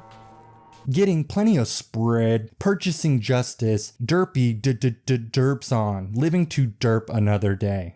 Starting up the Brotherhood questline, riding into the Cambridge police station, stoic as ever. A Brotherhood squad is being swarmed by feral ghouls infesting the local area. Feral ghouls opposed to normal sentient ghouls lost cognitive functions, essentially transforming into zombies. Distinguishing a feral ghoul from a sentient one is easy, but the understanding behind what makes one feral psychologically versus sentient aren't fully understood within the Commonwealth scientific community. Scientists hypothesized varying theories, social factors, including antisocial tendencies, possibly reaffirming mental illness in ghoul populations, desiring the same needs for social interaction all humans crave. Environmental factors include proximity to highly irradiated areas. The possibility of both factors being culprits plausible. Feral ghouls are creepy, especially at night. Many lay on the floor in a sleep-like state, not being easily visible, catching the player by surprise. Ghouls always present an interesting take in Fallout games, subjected to extreme bigotry and fear, brewing a concoction of hatred towards even sentient ones simply for their appearance. Sentient ghouls often are very old, even ancient, with seemingly limitless lifespans outside of vitalities through violence. The Vault-Tec representative in the beginning of the game can actually be found as a ghoul, now living in Goodneighbor. This Brotherhood of Steel unit, Gladius, led by the man-meat hunk Paladin Danse, recovers technology, executing search and rescue for missing Brotherhood squadrons. The squad was struck with strife and turmoil along the way, battling various threats, suffering many casualties, before setting up in the Cambridge police station, fortified as their squad's home base of operations. Agreeing to join the recon team, we accompany Danse to the ArcJet Systems building. ArcJet Systems pre-war worked on jet propulsion, owned by both the pre-war military with a separate civilian aerospace division. Like anywhere else, it's abandoned now, except the hordes of synths, showing interest to the building, now occupying it during this quest of Call to Arms. Searching for a transmitter, we must first turn the power on, requiring the elevator to get around the building. The Brotherhood of Steel is now led by a descendant of the original founder, Arthur Maxson. He was a child in Fallout 3, yet at the time he still held an impactful rank already at such a youthful age. Supreme Commander of the East Coast chapter, replacing Elder Lyons, Arthur Maxson, now 20 years old in Fallout 4, refocused the Brotherhood's mission on recollecting technology, fighting threats in the wastes, helping locals survive to promote healing, bringing in a new rise of civilization. The Brotherhood is fanatical, yet always stay true to their beliefs regardless, viewing super mutants, synths, and ghouls as abominations, presenting more of a threat to humanity than the pre-war bombs themselves. This one-set view painting a large swath towards non-humans makes the Brotherhood narrow-minded, juggling between ignorance in some ways. Indoctrination in the youth instills these beliefs, fortifying them in the future. The Brotherhood believes they are the only ones capable of safely applying advanced technology, hoarding it away, keeping it out of the hands of others who may abuse it. Despite this, the group's intentions are noble, if misguided. In various ways, they remind me of Middle Ages crusaders. On the surface, pure intent, a noble cause, yet oftentimes led to death and suffering all the same, completely wiping out, ignoring others' customs or culture, viewing themselves the only righteous path to salvation, harboring a messiah complex. Blasting through some synths, acquiring the transmitter for Danse, he fittingly gives us the unique Righteous Authority laser rifle, tasking us to return to the police station if we so desire, continuing our pursuit with the Brotherhood.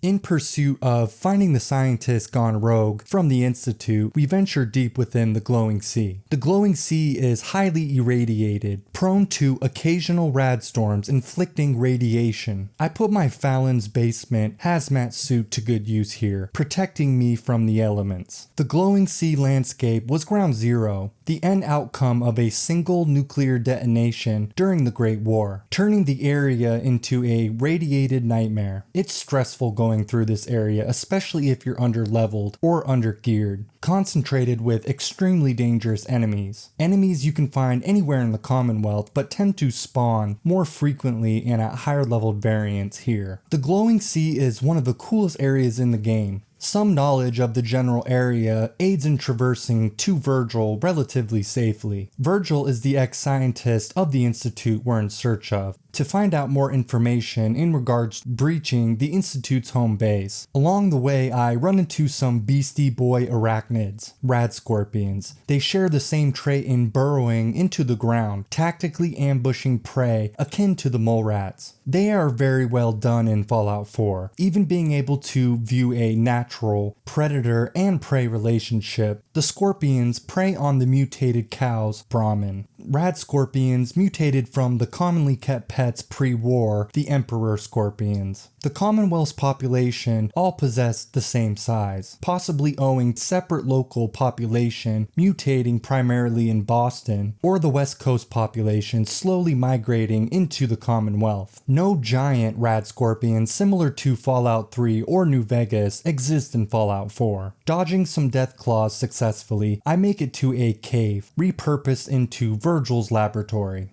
Brian Virgil was the leading scientist of the Forced Evolutionary Virus program in the Institute, synthesizing supermutants in the Bioscience Division studying said subjects. Creating supermutants requires a human to be mutated using the virus. Over time, Virgil became guilt-ridden, overwhelmed by his infliction of pain and suffering onto, more times than not, completely innocent people. Ironically, Virgil strategized, using the glowing sea as a place of hiding away from the Institute's grasp. He self-injected himself with a strain of the virus, transforming into a supermutant, granting him the ability to survive the highly irradiated glowing sea. It's honestly a cool premise for his character, even though there are some plot point inconsistencies in it. You can turn Virgil back into a human in-game, which is also awesome, but doesn't bode well in the fact he just chills in the glowing sea cave as a human fine, with no apparent danger from the surrounding radiation. I also find it somewhat hard to believe the glowing sea would create much of a barrier in terms of hiding or keeping out coursers. They can teleport around and probably don't suffer the same level of radiation as normal humans, but I actually don't know. Not many venture willingly, if ever, into the glowing sea at all. Virgil strikes us a deal. If we manage to get into the Institute, he asks us to retrieve a serum. The serum reverts his more human side back into existence, ridding him of his muscled green complexion. Scratching his back, he scratches ours, divulging information regarding how to breach the Institute's base. He informs us we need to kill a courser, the cream of the crop. Coursers have a special embedded chip, giving them access to the relay signals in order to teleport in and out of the Institute. Our mission reassessed, we hunt the hunter. Tracking the courser down using the signal strength frequency waveforms, you use your Pip-Boy. Derpy finds himself in Green Tech Genetics. In the past, this building experimented on genetic manipulations using the veil of secrecy in their work. Now primarily just remains a target for salvage operations from the mercenaries group, the Gunners. With plenty of spread, we shred some Gunners, standing in our way of reuniting with our son Sean. Face to face with the cream of the crop, we gotta rise to the top, blasting down a courser named Z247. The fight itself is okay, I suppose. Coursers do prove tough, dealing substantial damage from their laser weapons, employing stealth boys and stim packs. Overall, it serves its purpose. Coursers, however, are worked up the entire game elite killing machine, never knowing the defeat of death. Z247 feels like Kellogg 2.0, ramped up a minuscule of a degree. Either way, coming out on top of the cream of the crop grants access to a courser chip, one step furthering our access to the Institute. Gunners, now inhabiting the building, were taken hostage by the courser. Derpy never forgets, showing no mercy to foes who otherwise would show no mercy to him. Z247 was engaging in his primary design function, recovering fugitive synths that ran off from the Institute's confines. A young woman, synth K198, preferring her self-name title, Jenny, was captured by the Gunners, leading the coursers to come in lasers blazing after her. Thanking us, then off she goes. Back to the brains behind the memory den in Good Neighbor, shocked at the godlike deity player's ability to come back alive from the glowing sea. We prod Amari on the prospects of her abilities to decode a courser chip. Amari's perception towards us defeating and possessing a Courser chip is pure awe and shock. Nothing a fat man, some drugs and some justice with plenty of spread can overcome. Drugs, explosives, and shotgun rounds, the fuck around and find out equation of life leads Amari come around to saying her brains don't match her bronze in decoding a Courser chip. Instead, she leads us in the direction towards another main faction in Fallout 4, the Railroad. Amari doesn't have direct connection, but works with them occasionally on synth refugees desiring new memories upon leaving the Institute.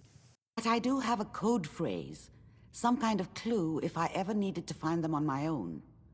Follow the Freedom Trail. Following the Freedom Trail, searching for the Railroad faction involves literally following a red line linked together in the Boston Commons near where Swan the Behemoth resides. Seals dotted along the way spell out the Railroad's brilliant password, eventually leading upon the location of the Old North Church. Dispatching some feral ghouls proceeding down into the catacombs, 3-head a puzzle with a password you'd never guess. It's Railroad. It's a bit stupid, but considering the majority of the population, as I ranted about back in Diamond City, are illiterate, gives it some credence. It's still dumb though. The Railroad were even ran out of an old base taking up residency in a Slocum Joe's coffee and donut shop, uprooted to their now base of operations. Literally painting a red line spelling out the password, still silly. Blinded by the light in glorious fashion, this elusive stick to the shadows underground movement is the main faction, the Railroad. The Railroad has been in existence since the 2220s, around the same time frame first production of the Generation 3 synths. On paper, the Railroad is vastly intriguing. In practice, the faction suffers from likely a rush game development cycle crunch. In Fallout 4, there are 4 main factions. The writing strongly shines on the Institute and the Brotherhood of Steel in comparison, leaving the Railroad and the Minutemen to feel like throwaway factions of some sorts, not fully realized in their potential. My first impressions encountering this group, I was instantly drawn into the leader, Desdemona, looking like the cat caught the cream, puffing some nicotine, not giving a shit. Unfazed at meeting us, unaware of our safe scumming potential to roll the dice for any outcome we wish in this world. Desdemona rose to power, proving an effective leader in the Railroad's main motivations, rescuing escaped synths and, to some degree, passively spreading tolerance to combat anti-synth bigotry. Anti-synth bigotry, or bigotry in general, towards things people don't comprehend is a bit redundant in the Fallout franchise. It's been done various times regarding super mutants, ghouls, and so on. Still remains a compelling way to use the game's vast lore, delivering a pack of a punch, fleshing out the world around you. Overall, the Institute and the Railroad's motivations is a cool mixture of 2 opposite views of the world on the same topic at hand. The Institute views synths nothing more than machines, just tools to get a job done at best. At worst, slaves, having no rights regardless of their designated models or the level of consciousness they possess. The Railroad clashes, butting heads against this worldview, perceiving synths as humans, deserving all the human rights inherent of such privilege. The Railroad nobly undertakes rescuing normal humans as well, suffering the grim fate of slavery, not to the degree as their priority regarding synths, nevertheless demonstrating the morality compass of this group. The Railroad rescues escaped synths to be brought before Dr. Amari, wiping their memories clear, instilling new ones, cleansing one's life, granting the prosperity of renewal to omit past pain. However, the Railroad is haphazardly written, fumbling over itself constantly, exposing plenty of holes in the fabric of realism. The faction is extremely incompetent, bordering stupidity at times, failing to give the player any sense of being an authentic force to be reckoned with. Touted as a large encompassing underground militia posing a threat to the Brotherhood, the Institute, and so on, it's just horseshit. The mere fact the Institute hasn't located and eradicated eradicated the Railroad is absurd. The Brotherhood at least makes some sense. They often stretch their manpower thin, far preoccupied to set focus primarily on one given task. Their focus or not depends on the circumstances pertaining to their current mission at hand. This doesn't make sense with the Institute though. You're telling me the most advanced faction in the Commonwealth living in safety underground, far detached from the threats of everyday life, that can fucking teleport, fails in finding and following the Freedom Trail? Fails to set a trap, using a escaped synth ruse, employing a tactical ambush? The only valid, believable reason for the Institute just not giving a shit about the Railroad is because the Institute is a grizzly bear, and the Railroad is a mere single fly posing no such threat to the Institute. The Railroad cocooned in a shell of self-safety, of incompetence. The faction also suffers from some of the worst quests in-game, turning the player off to even continue engaging with them. Desdemona refocused the Railroad's goals upon coming into leadership, ramping up security, restoring the faction's power, accelerating forward towards one common goal. Yet you never see this from her in-game. She devolves immediately after meeting the group into a go fetch this, now go do that generic NPC. If not for the world revolving around the sole survivor, the group just doesn't get shit done. All of the factions suffer this, of course, to some degree. It's a story that revolves around the main protagonist, yet this doesn't dismiss the abysmal, permeating stink of inept failure of action from the Railroad throughout the game. Outside of the ballistic fiber weave, a strong crafting component, beefing up your armor and clothing, the group doesn't offer much worth noting beyond this. By far, the best thing the Railroad offers is Deacon. He's just a cool cat, changing his appearance as time goes on, throw off potential enemies. He even employs this in-game should you swoop him up for a follower, changing disguises even from an environmental standpoint depending on where he is. The game has 4 main joinable factions pertaining to the main quest, although in reality it feels more like 2. The Institute and the Brotherhood are by far the most fleshed out. Most of the writing from a game developer standpoint went into the Brotherhood and the Institute, leaving the Minutemen and the Railroad on the back burner. It's a shame because on paper both are extremely interesting, holding intriguing ideas, but with poor execution.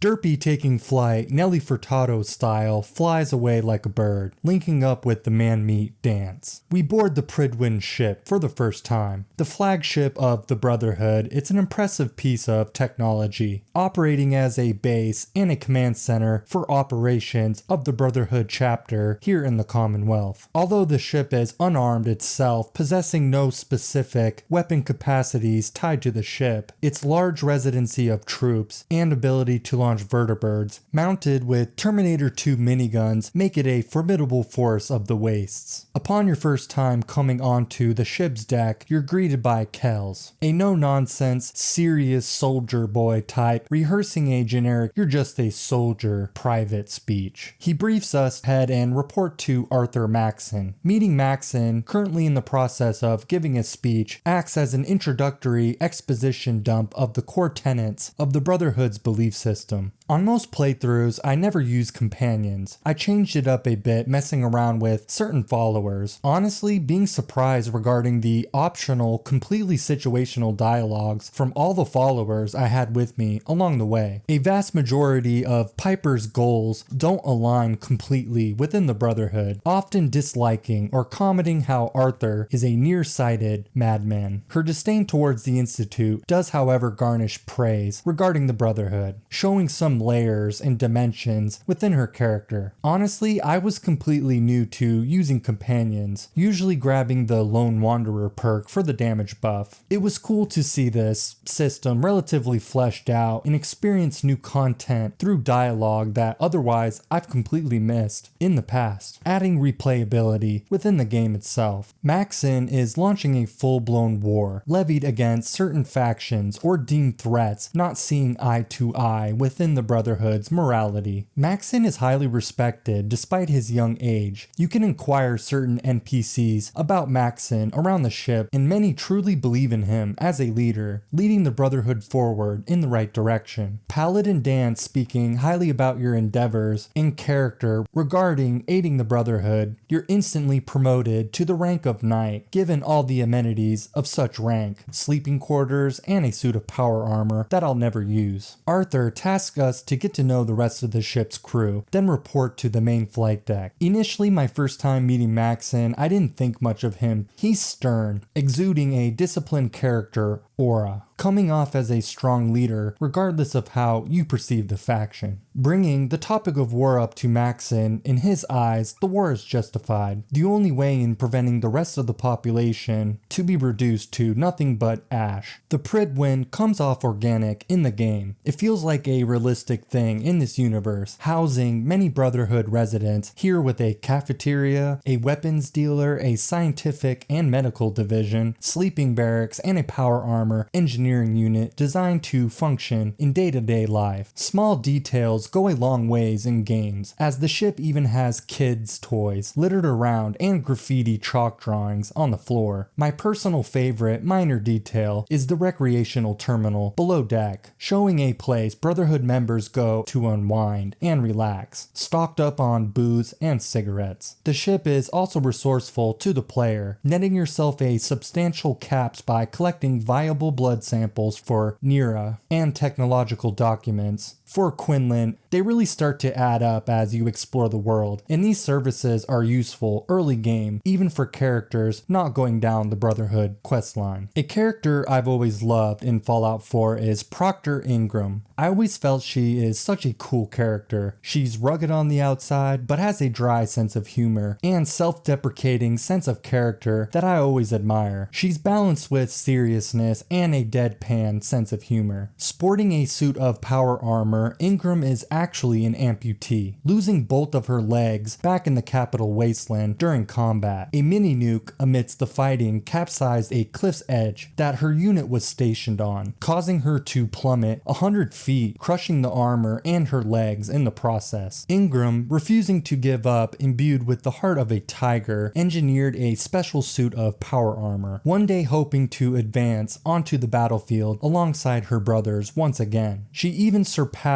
other soldiers in combat training, owing to her tenacity and skill. Brains killed her prospects of bronze, however. Elder Maxson deemed her far too valuable of an asset in terms of engineering prowess to the Brotherhood, squashing her chances of seeing combat again one day. Back up topside gives us our next mission. He points us in the direction of the nearing military base of Fort Strong. Sickened by the stench of super mutants now having taken over the pre-war base, he informs us they are also sitting on a massive stockpile of mini-nukes. This quest entails boarding a vertibird and Terminator 2 minigunning some bad greenies aerial style. It's actually an interesting quest in some ways, a duality of the Brotherhood's values versus super mutants. It asks, who would you rather have access to possible power, the Brotherhood or the greenies? The duality of this quest fails, however. In this sense, it's just full of hostile, anti-human super mutants, which isn't bad, I suppose. I just think the possibility of this being a neutral super mutant settlement instead, one in which the player could actually visit beforehand, would be much more impactful as a whole, providing a richer, tough morality perspective choice, causing the player to be more heavily invested in it. Either way you approached it, it would have made your choice of joining the Brotherhood in mowing down a friendly settlement of super mutants pretty damn compelling. Yet as the quest stands, it feels a bit gimmicky, holding no real authentic morality perspective. Just kill bad meanie greenies cause bad, which is fine. A quest can be that. Liberating Fort Strong from Green Man bad, procuring a tactical advantage for our brothers. Dan's opens up a bit about his philosophies and view sets being a member of the Brotherhood. Dan's, like most in the Brotherhood, Brotherhood genuinely believe in the core tenets they promote. It's one of the strong suits in the writing in Fallout 4. Despite their flaws, they truly believe, even arrogantly at times, that they are the only chance for humanity in the future. The Brotherhood isn't generally plagued with disillusion or falling out. Many factions throughout the series have this problem, such as the NCR from New Vegas to some degree, the Minutemen pre-Quincy Town Massacre, and the Institute, having problems in keeping the Kool-Aid strong. It says a lot that a group's ideals stand strong, even from an individualistic perspective. Fallout 3's Brotherhood, from what I can remember, although it's been a while since I played Fallout 3, didn't suffer disillusion on the same scale as a number of other factions throughout the titles. Point being, unity is strong, generally speaking, within the Brotherhood of Steel. Returning to Maxon, we're awarded with relay signal grenades, dispatching a vertibird to your location, allowing fast traveling via the sky. Useless on anything outside of survival, but fucking phenomenal in survival, as you can't fast travel on that difficulty. At this point, Derpy comes up on the molecular level quest, a turning point in game regarding the factions in the main story. You can do every faction quest to a certain point, becoming basically no return, with this being the beginning. Derpy aligning himself with the Brotherhood, we get working alongside Ingram, getting a chance to show off her mathematical skills, supplying her the signal interceptor plans given by Virgil. Derpy goes all in, putting all his chips on the Brotherhood for the best faction for the Commonwealth's future. Ingram is a brainiac at heart, adamantly admiring the Institute's mode of transportation, amazed at this advanced piece of tech, longing for the days of hoarding it for themselves. Picking up the required components along my journeys, I get to building the molecular ray. Building this advanced technology, Daddy Maxon shows up, briefing us to keep our cool and not go full postal berserk mode on the Institute, wishing us the best of luck becoming a guinea pig, scrambling our cells reconstituted in another location, teleported into the robotic lion's den. In a room, we're blindsided by our son Sean, in a sealed off room on display like a zoo exhibit behind some plexiglass.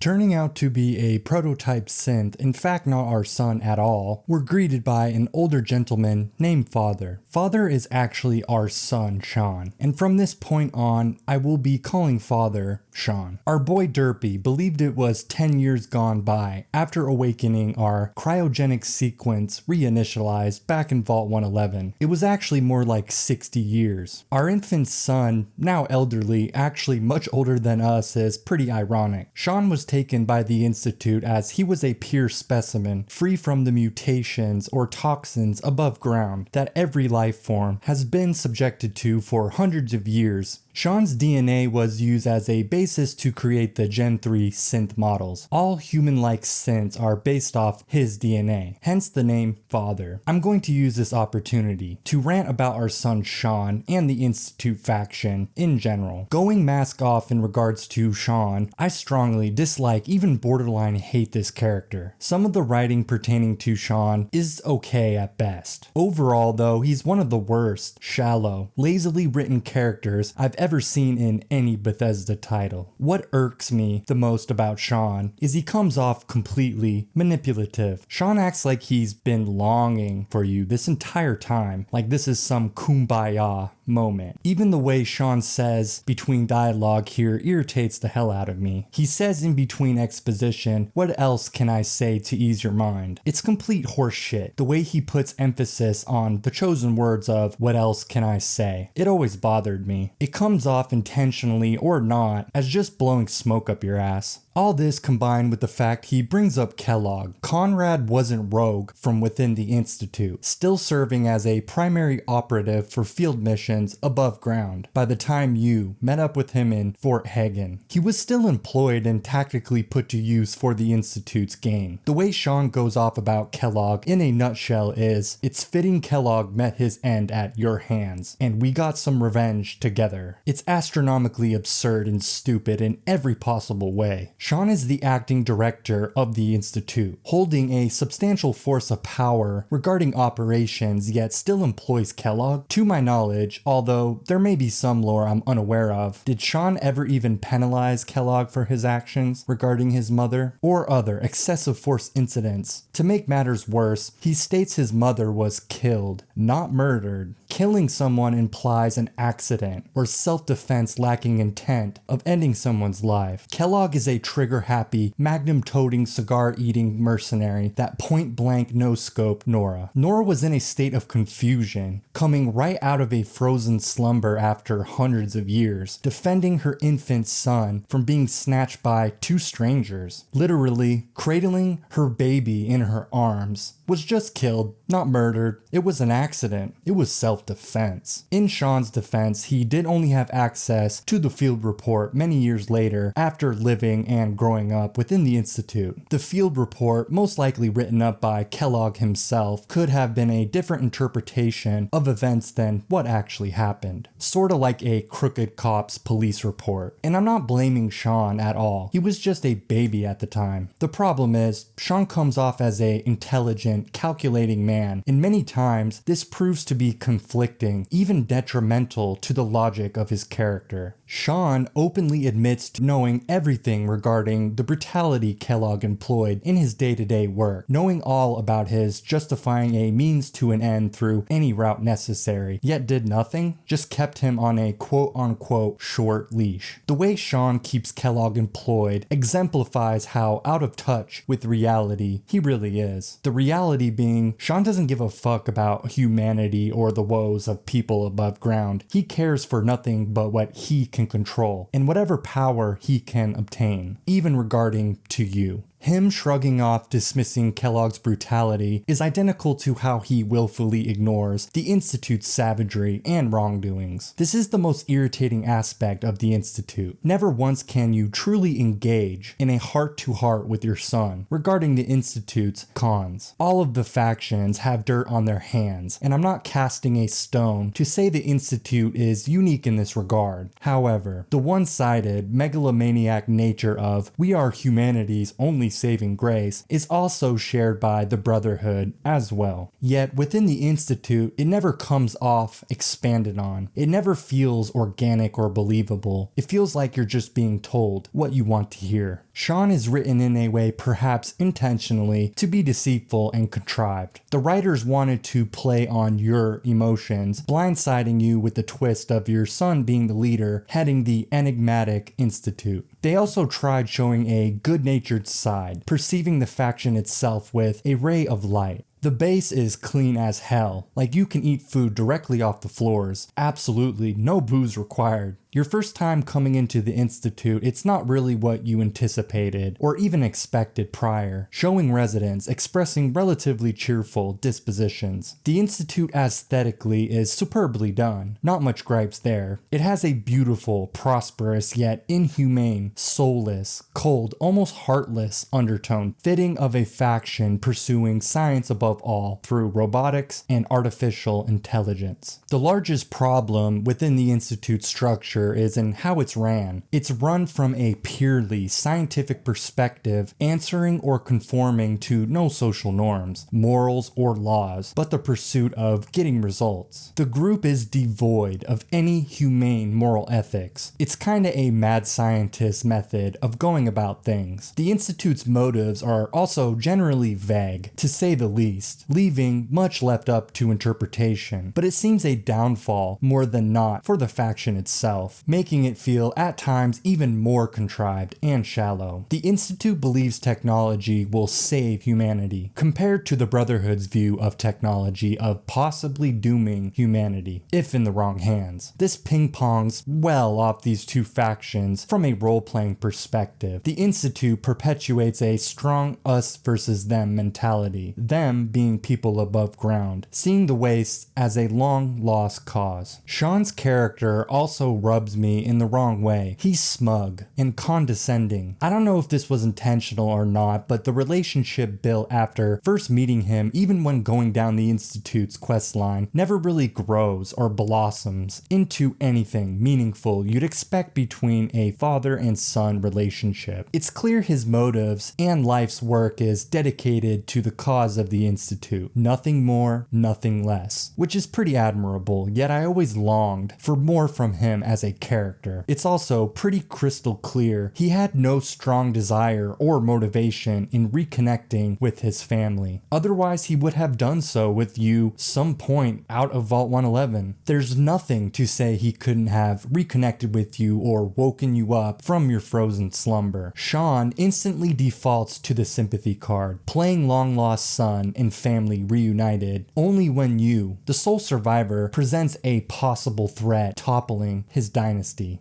The base of the Commonwealth's boogeyman is built deep underground. In the past, to give the Institute deserved credit, they did attempt forming meaningful connections, bonds, and pursued in aiding communities above ground before relationships turned sour. Reasons for the strained relationships were vast and on the fault of both sides, causing the Institute resorting back into isolation. Similar in greeting the Pridwin's crew, Derpy gets acquainted. Sean tasks you check out his pad, first meeting a woman named Allie Fillmore, who runs the faculties division. She admits it's a lackluster job with no sparkles or frills, yet is paramount in keeping the subterranean base livable. She maintains, repairs, and operates essentially the heart and lungs of the underground base. Machinery that recycles the air, providing electricity to the base, and purified drinking water. Clayton runs the bioscience division, studying botany and providing food and water for the Institute. Also, awesomely, they've created synthetic animals, specifically gorillas, as beast buddies. Clayton humorously states they are extraordinarily strong, displaying bouts of unpredictable aggression, chalking it up to a malfunction or poor programming, ignorant about the primitive nature of beasts. In Clayton's room, you can find in a trash can a Join the Railroad holotape, possibly hinting a glimpse or desire of freedom, perhaps. A sector attached to the bioscience division is the long defunct FEV lab, where Brian Virgil used to work before going rogue, running into the glowing sea. This lab is honestly how I pictured the Institute as a whole before meeting the group. It does a good job displaying the dirty underbelly of the Institute, now abandoned, utilized as basically a dirty, forsaken storage closet, loosely guarded by some turrets and a lone wandering Assaultron. This is actually where you can grab the serum Virgil desperately haggled for back upon meeting him, cleansing him of his green complexion. It's comical how poorly guarded this area is, being shut down by Sean himself. The lab was used for studying and better understanding the forced evolutionary virus, the virus that created super mutants, with this lab being the primary culprit behind a large swath of the population of super mutants residing here in the Commonwealth. A holotape found here explains the backstory behind why Virgil decided to leave. After putting in multiple requests to shut down the division, Sean refused, denying the cancellation request. Various times throughout exploring, you can uncover dirty laundry, so to speak, painting Sean not always in the best of light. Everyone puts on a mask to some degree, but it's interesting seeing little details hinting things he'd rather not show out in the open, through characters and holotapes, highlighting his manipulative, headstrong character side I brushed upon. Madison Lee returns from Fallout 3 in this game, similar to MacCready. Madison Lee in 2287 now heads the Advanced Systems Division for the Institute. Madison Lee in this game is a pretty decent character, playing a multifunctional role depending on your choices along the way. The Advanced System works on physics in all regards to weaponry, specifically plasma and laser weaponry, and teleportation. A holotape we grab back in the FEV lab acts as a pivotal role in her allegiance. Madison Lee left the Brotherhood of Steel after working on the gargantuan massive death machine that is Liberty Prime. Kinda ironic, as I stated, the Brotherhood rarely suffers disillusion. Madison Lee has and is always motivated by science alone. She genuinely possesses the curious mysterious drive necessary for all prosperous scientific minds. However, she also wishes to put her sweat of brow into what she deems morally right, seeing Liberty Prime as excess and somewhat hypocritical within the Brotherhood's worldview of technology possibly dooming mankind, while also being in control of a massive fucking tin man of death that can level buildings utilizing mini nukes, turning organisms into nothing but ash, after abandoning the Purity Project, continuing her work in Rivet City. Uprooted, forced to abandon the project at least physically for various reasons, including hostile super mutant attacks and overcoming obstacles faced on purifying large quantities of water. Initially, she was very distrustful of the Brotherhood. The Brotherhood eventually took back the Jefferson Memorial where they were attempting the Purity Project. The Brotherhood secured the area, allowing the project to continue, protecting it from hostiles, which essentially would provide clean water and food for the capital wasteland. Madison Lee was also essential in Fallout 3's main quest, being romantically connected to your dad, also working on the project. Lee also felt abused and overworked, leaving her exhausted, ping-ponged from one draining project to another. This also makes sense, given what we know about the Brotherhood's mentality. Overzealous to the point of obsession, most members gladly will work till near collapse without question. But I totally can see this point of view, especially in an academic setting, with so much expectations riding on you. Lee also strikes me as an independent type of person. Within the Brotherhood's control, I'd imagine she felt somewhat like a soldier, being told what to do without question, going against the core nature of academia and science especially. The holotape we found back in the FEV lab informs Madison Lee Brian Virgil is still alive. She's reluctant in straight out believing you unless you're blessed with the charisma of a cult leader. The Brotherhood, of course, is trying to salvage and reboot the Tin Man of Death system's online style. Madison Lee worked on Liberty Prime in the past, obviously being a vital asset for the Brotherhood in this regard. Daddy Maxon beckons to convince Madison Lee to give up on the Institute, coming back into the brothers' arms. Virgil and Madison were very close friends. Virgil was declared dead by the Institute. Of course, we know this was just a cover-up. He really fled to the Glowing Sea, committing treason against the Institute in the process. This holotape provides the concrete proof Lee needed to shake up her worldview regarding her work with the Institute. She genuinely believes the Institute is humanity's best chance for a prosperous future for humanity above ground. Fleeing into their arms, trying to stay away from the Brotherhood's grasp and finding her, no one before the sole survivor Budson knew where they even were. This deceit from her employers is enough of a catalyst for her to consider returning her work for the Brotherhood once again, hooking up our brothers with a top-notch scientist. The Synth Retention Bureau brings up many synths, as I stated earlier, desire freedoms outside of the Institute's control, to be a free man or machine. This happens commonly enough to the point or need of literally the creation of an entire division in synth model, literally dedicated in functioning to hunt down escaped synths. Of course, the Courser, the cream of the crop. Interesting because many times Sean even states synths are extremely dangerous if left to their own devices. Going down the faction's quest line, the first quest you'll receive from your son is the task of bringing back an escaped rogue synth.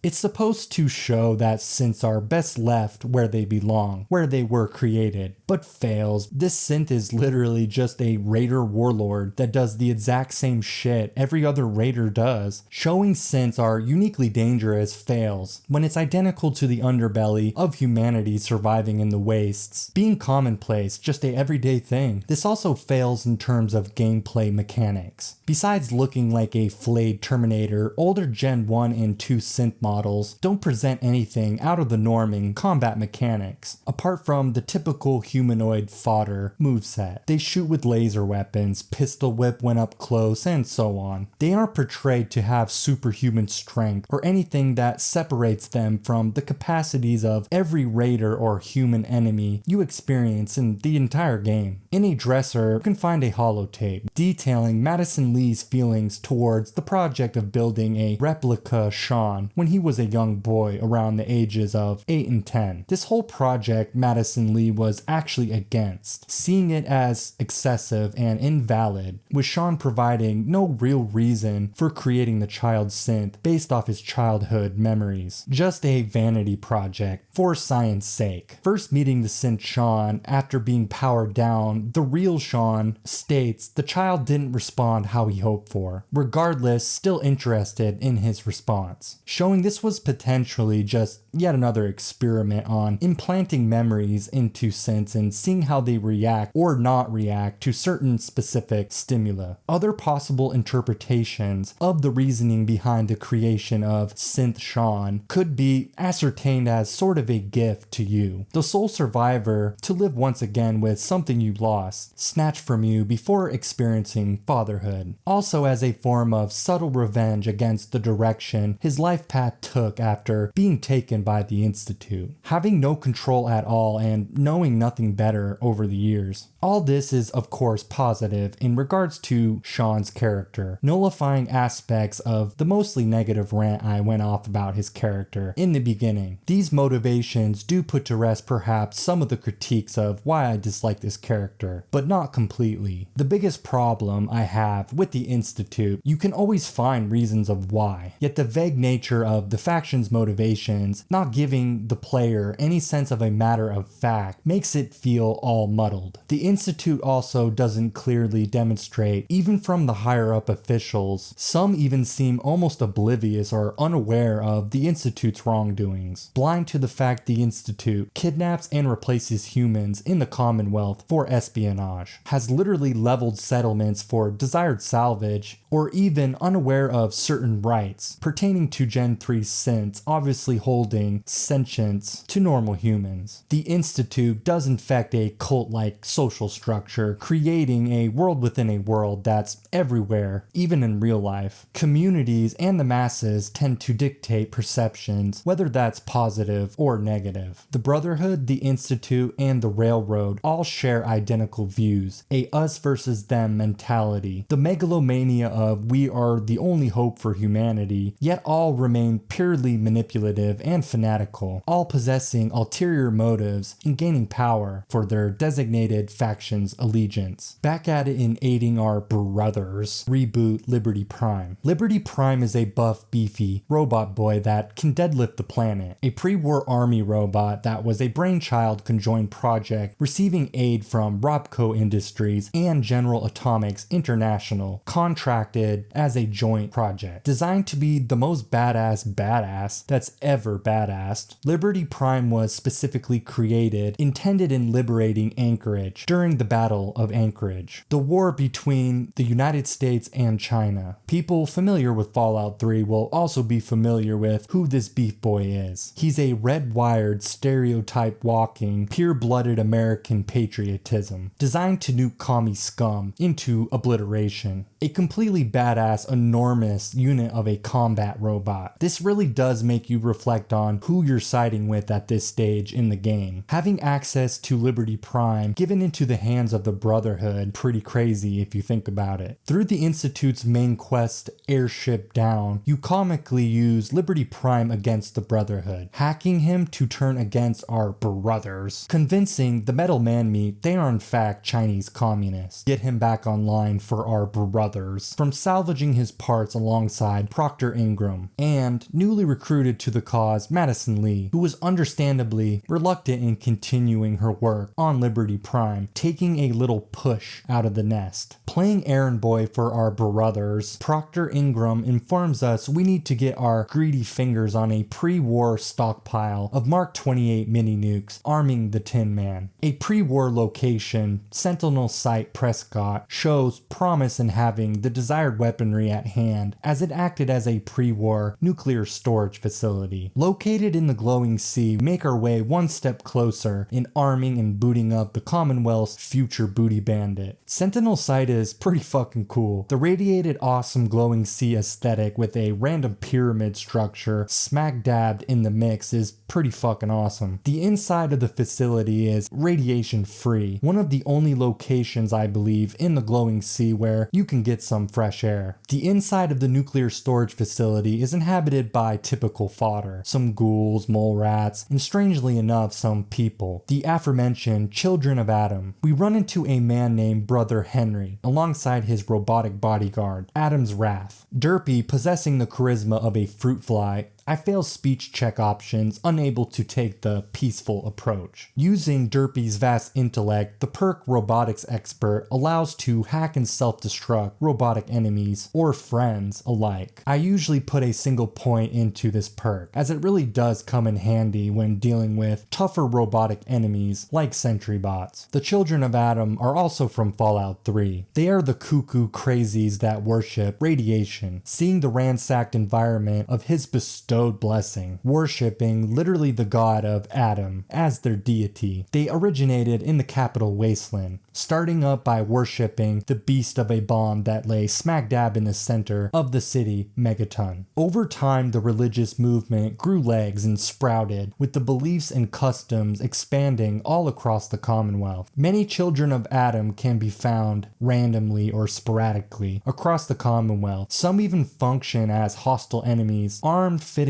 with the crude radiation-inflicting gamma guns. Often distrustful of outsiders, worshipping and acting as guardians for specific sites they deem holy as a place of worship. Turning Adam's Wrath into Adam's Retribution against Brother Henry, securing the Sentinel site, receiving the shipment of unique ammo, the Mark 28 nuclear stockpile nukes. For our Mega Tin Man of patriotic pride, he Frankenstein's back to life. Give him a moment. He needs to adjust to his new configuration. Voice module online. Audio functionality test initialized. Designation: Liberty Prime Mark II. Mission: the liberation of Anchorage, Alaska.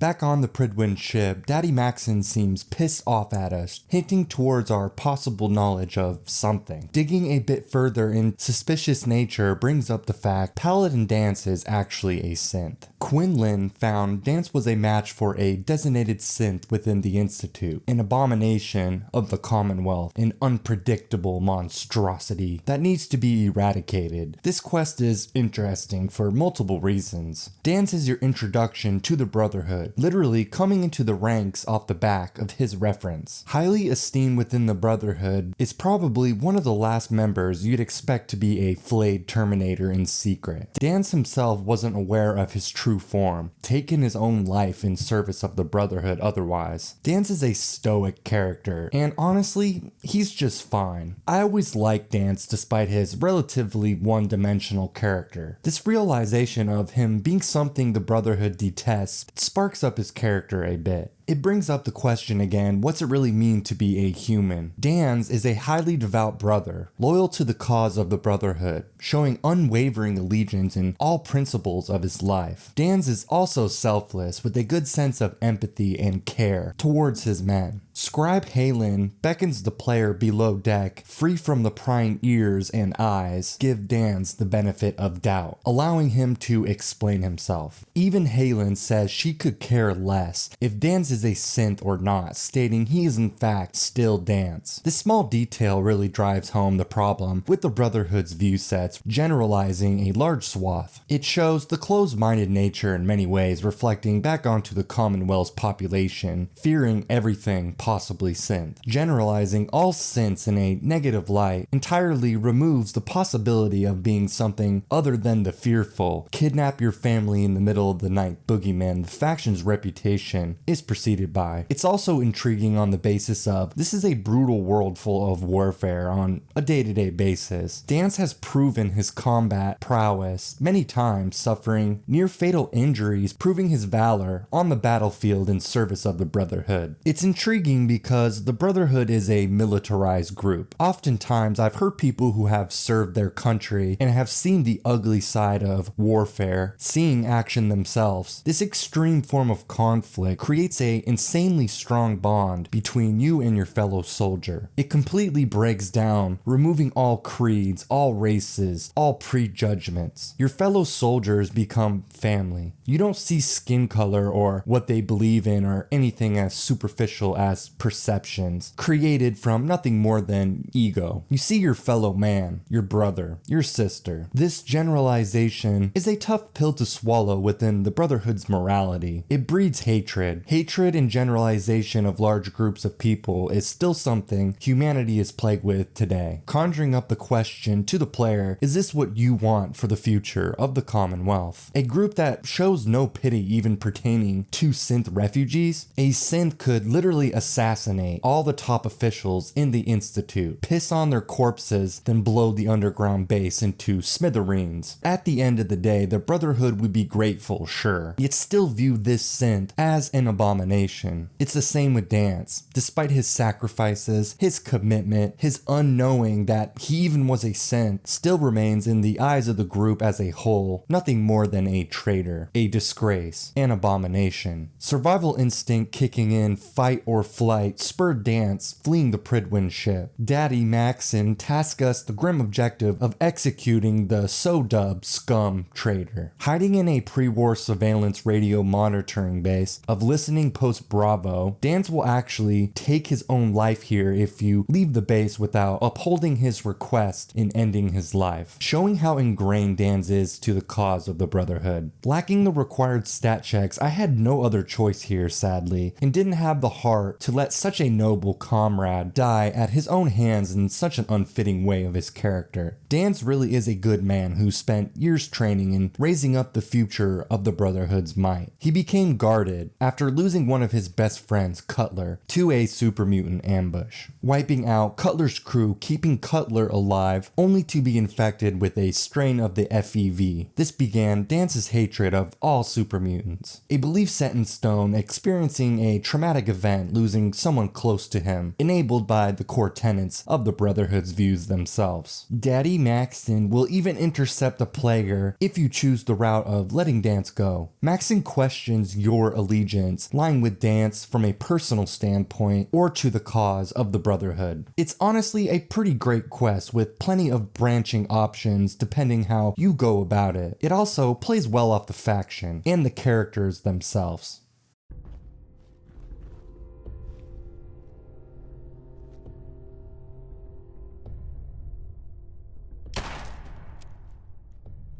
Daddy Maxson, proud of us being a big boy, selling our soul and betraying a true brother, Soldier Boy Kells briefs us on our next mission, killing the railroad. Slaughtering the railroad is pretty fun, as psychotic as that sounds. They are somewhat tough in their own right, employing the strong railway rifle to good use. The Brotherhood actually wants us to take over the Assaultron PAM as their own tech, which is no problem whatsoever. Anything at this point for our brothers. Proctor Ingram sends us off on to the final string of quests for the Brotherhood. Boarding a vertibird, we fly off to the Mass Fusion building. This building sticks out like a sore thumb in the Commonwealth due to its unique design, looking like a buff Space Needle of sorts in some ways, towering over all other buildings besides the Trinity Tower. The goal here is pretty simple: access to a pre-war device that was made by some brain boy genius. The device called the Beryllium Agitator.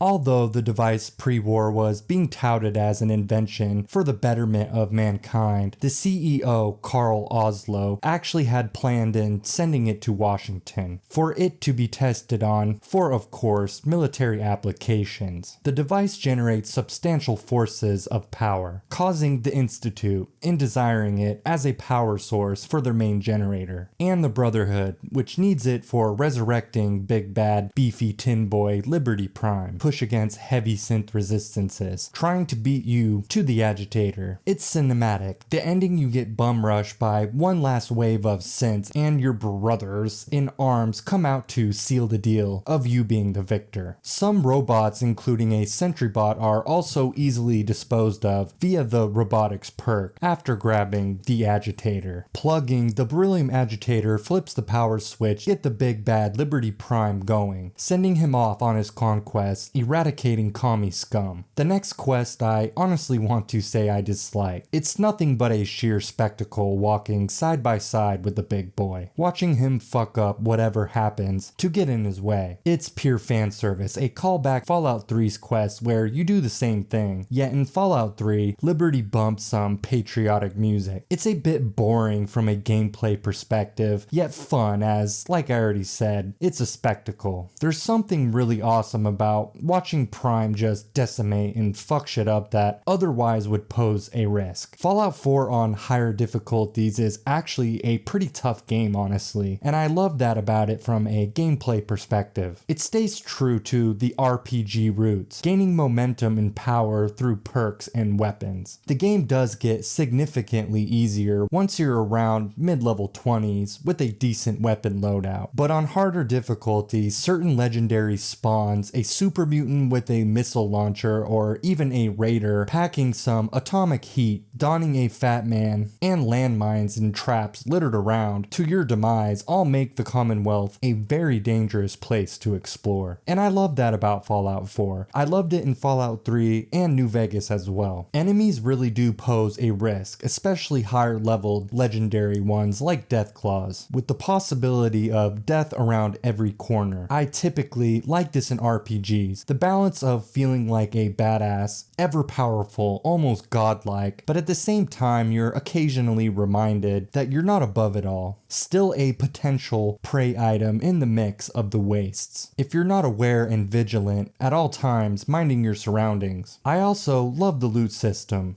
It's randomized. Legendary enemies will spawn random, unique affixed items. Really cool system. Giving the player that oh so addicting gamble slot carrot on a stick element through itemization. When you get something extremely useful, it can really drastically improve upon your character. The system is well placed in the mechanics of the game, along with set in place unique items that always spawn in the same areas or on the same enemy. I'm really glad Bethesda implemented both of these systems into the loot of Fallout 4. Both play extremely well off each other, and hypothetically, if it was randomized loot with no unique loot, I feel overall it would just be detrimental to the game. The randomized loot along with the set in stone loot just gives a nice what if possibility. Transforming your character, possibly, if you happen upon a nice item along your travels, giving incentives and rewarding the player explore every crack and crevice. Liberty Prime double penetrating the Institute blast a gaping chasm of a hole for us to slither our boy Derpy alongside our brothers, charging in guns blazing alongside our daddy and comrades. It's brutal, and the Brotherhood don't give no shits about combatants or non-combatants, treating the hostiles and innocents in identical fashion. Not much is really to be said here. You infiltrate the Institute. The Institute actually is pretty tough if you've ever gone toe-to-toe with them by yourself. The Brotherhood really does feel like a overall formidable force holding their own weight in warfare. Siding alongside the Institute, storming the Brotherhood's base, guns blazing in the Boston airport also exemplifies this as well. Both sides are very tough to overcome, not being pushovers at all in any regards, especially the power armored Brotherhood, who really live up to their hardened militarized background. Coming into Father's or Sean's room, you discover he's terminally ill. This illness is never really stated, but I'm pretty sure it's probably just cancer. Even when you side with Sean and join the ranks of the Institute, the game overall fails in establishing a reason to love, hate, or even be neutral at Sean. I figure I brought Sean into this world, so it's fitting for me to take him out. I also stated in my Sean rant, did Sean ever even penalize Kellogg? He in fact did in a way. He actually set Kellogg up on a dangerous field mission. Kellogg still overcame the adversity, at least surviving the setup, forcing him to retreat, licking his wounds, regrouping back up in Fort Hagen where we first ran into him. There's also a terminal entry that goes over Sean does in fact have a substantial passive residual disdain towards the Institute taking him as a child, robbing him of the what if of his life. But ultimately he was raised in the faction knowing nothing better.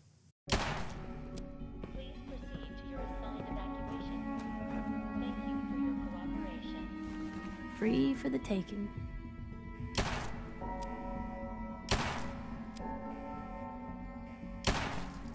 Making it to the reactor, we blow through some more synths, planting a fusion pulse charger in the core of the reactor itself. You get this item pretty much always unless you side with the Institute. The Railroad gives it to you if you side with them, alongside the Brotherhood or the Minutemen. This also brings up the endings in general. They're all pretty much the same, which is a fucking sin. It's such a letdown and shameful that the ending slideshows are pretty much mirror images of one another. You can tell that Bethesda really gave a lot of love in the factions themselves, all bringing up different points in the plot, all being relatively unique, bouncing ideals off each other. This coincides with, I'd bet, is an intentional writing direction from the developers, trying to emulate things or appease in regards to New Vegas fanboys. You can tell Bethesda tried to reproduce or replicate in their own way the factions that made Fallout New Vegas so special. I'm pretty sure of this. You see this same mentality regarding building upon the companion system, which was vastly expanded upon in Fallout 4, in similar ways to New Vegas, taking bits and pieces from it. Teleported out by Proctor Ingram, I snag up the synth child Sean, cause I don't know, why not? It's a bit stupid that I can not only take a synth, but Proctor Ingram herself takes him to safety first. There is many logic inconsistencies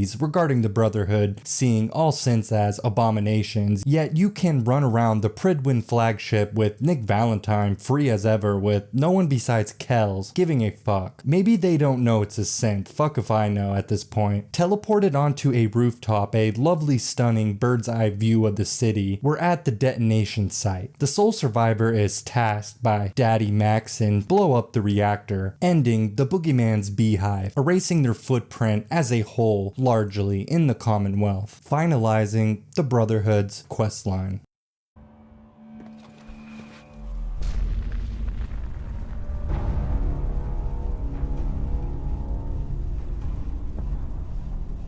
The Brotherhood's primary focus, in a nutshell, is eliminating potential threats they deem hostile or hindering to the prosperity of the future, hoarding away potentially dangerous tech, preventing future demise, preventing repeat sins of the past. Their view set is structured in rebuilding civilization anew, strong, united, and prosperous. Hoarding away tech in this universe actually makes sense, brutal as the Brotherhood can be in obtaining their objectives through combat prowess. On some level, I do believe, at least in Fallout 4's Brotherhood, ultimately they wouldn't abuse tech willingly with a malicious intent. But that's the thing. Perceptions differ dependent on who you're asking, dependent on both sides of the story. The Brotherhood is just as capable of justifying unjust, deeming it even noble or righteous, and obtaining whatever goals they view as morally right for the world. A human settlement might welcome with open arms the protection, power, and might of the Brotherhood into their life gladly.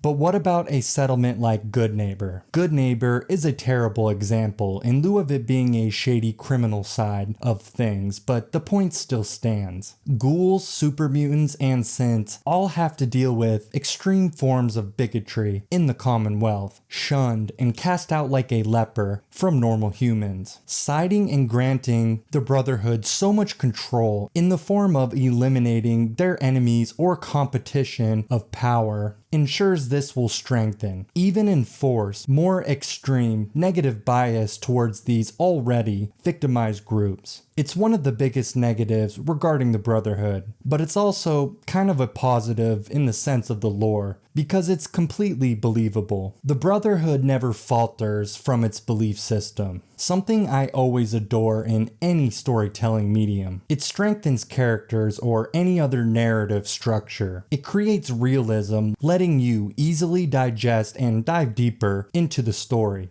Taking out the suspension of disbelief feeling, forced plots, or characters can make you feel at times. The Brotherhood also does in fact at times feel a bit forced. Not exactly forced, at times they feel like fan service. Arthur Maxson also isn't very deep of a character, despite totally coming off like a badass. Not much thought or logic is behind his eyes. He feels kind of self-inserted into the game for a shock factor in sorts, a way to be like, oh shit, it's the badass kid who killed a Deathclaw at age 13 from Fallout 3. Arthur Maxson is no doubt a strong, well thought out character with plenty of lore backing him. The Fallout franchise in general, spanning across all titles, has vast quantities of seemingly endless lore, with literally whole YouTube channels dedicated to deconstructing and analyzing certain points or theories. As a whole, Bethesda did a good job once again in constructing complete plot points or lore that happen completely off screen. It's actually overwhelming how much backstory or events and characters are present throughout, frankly, all of the Fallout games. And Bethesda didn't drop the ball in this regard. Maxson just doesn't always feel like a strong character in practice from what you can visually see of him through your time playing. The Brotherhood of Steel, ironically, like a lot of the factions in Fallout 4, I believe intentionally written paradoxical, eliminating feral ghouls, super mutants, synths, and so on. They really would be protecting people in the present and the future, eliminating the possibility for further victimizations. But this ramps up the whole synth-esque syndrome, causing more bigotry against non-humans, more victims within those marginalized groups. Hoarding tech away, although completely valid, could actually be detrimental, even crippling, to the growth of the future. Basically, the Commonwealth might be safer for some, more dangerous for others, and hoarding away technology could hinder progress for the world as a whole.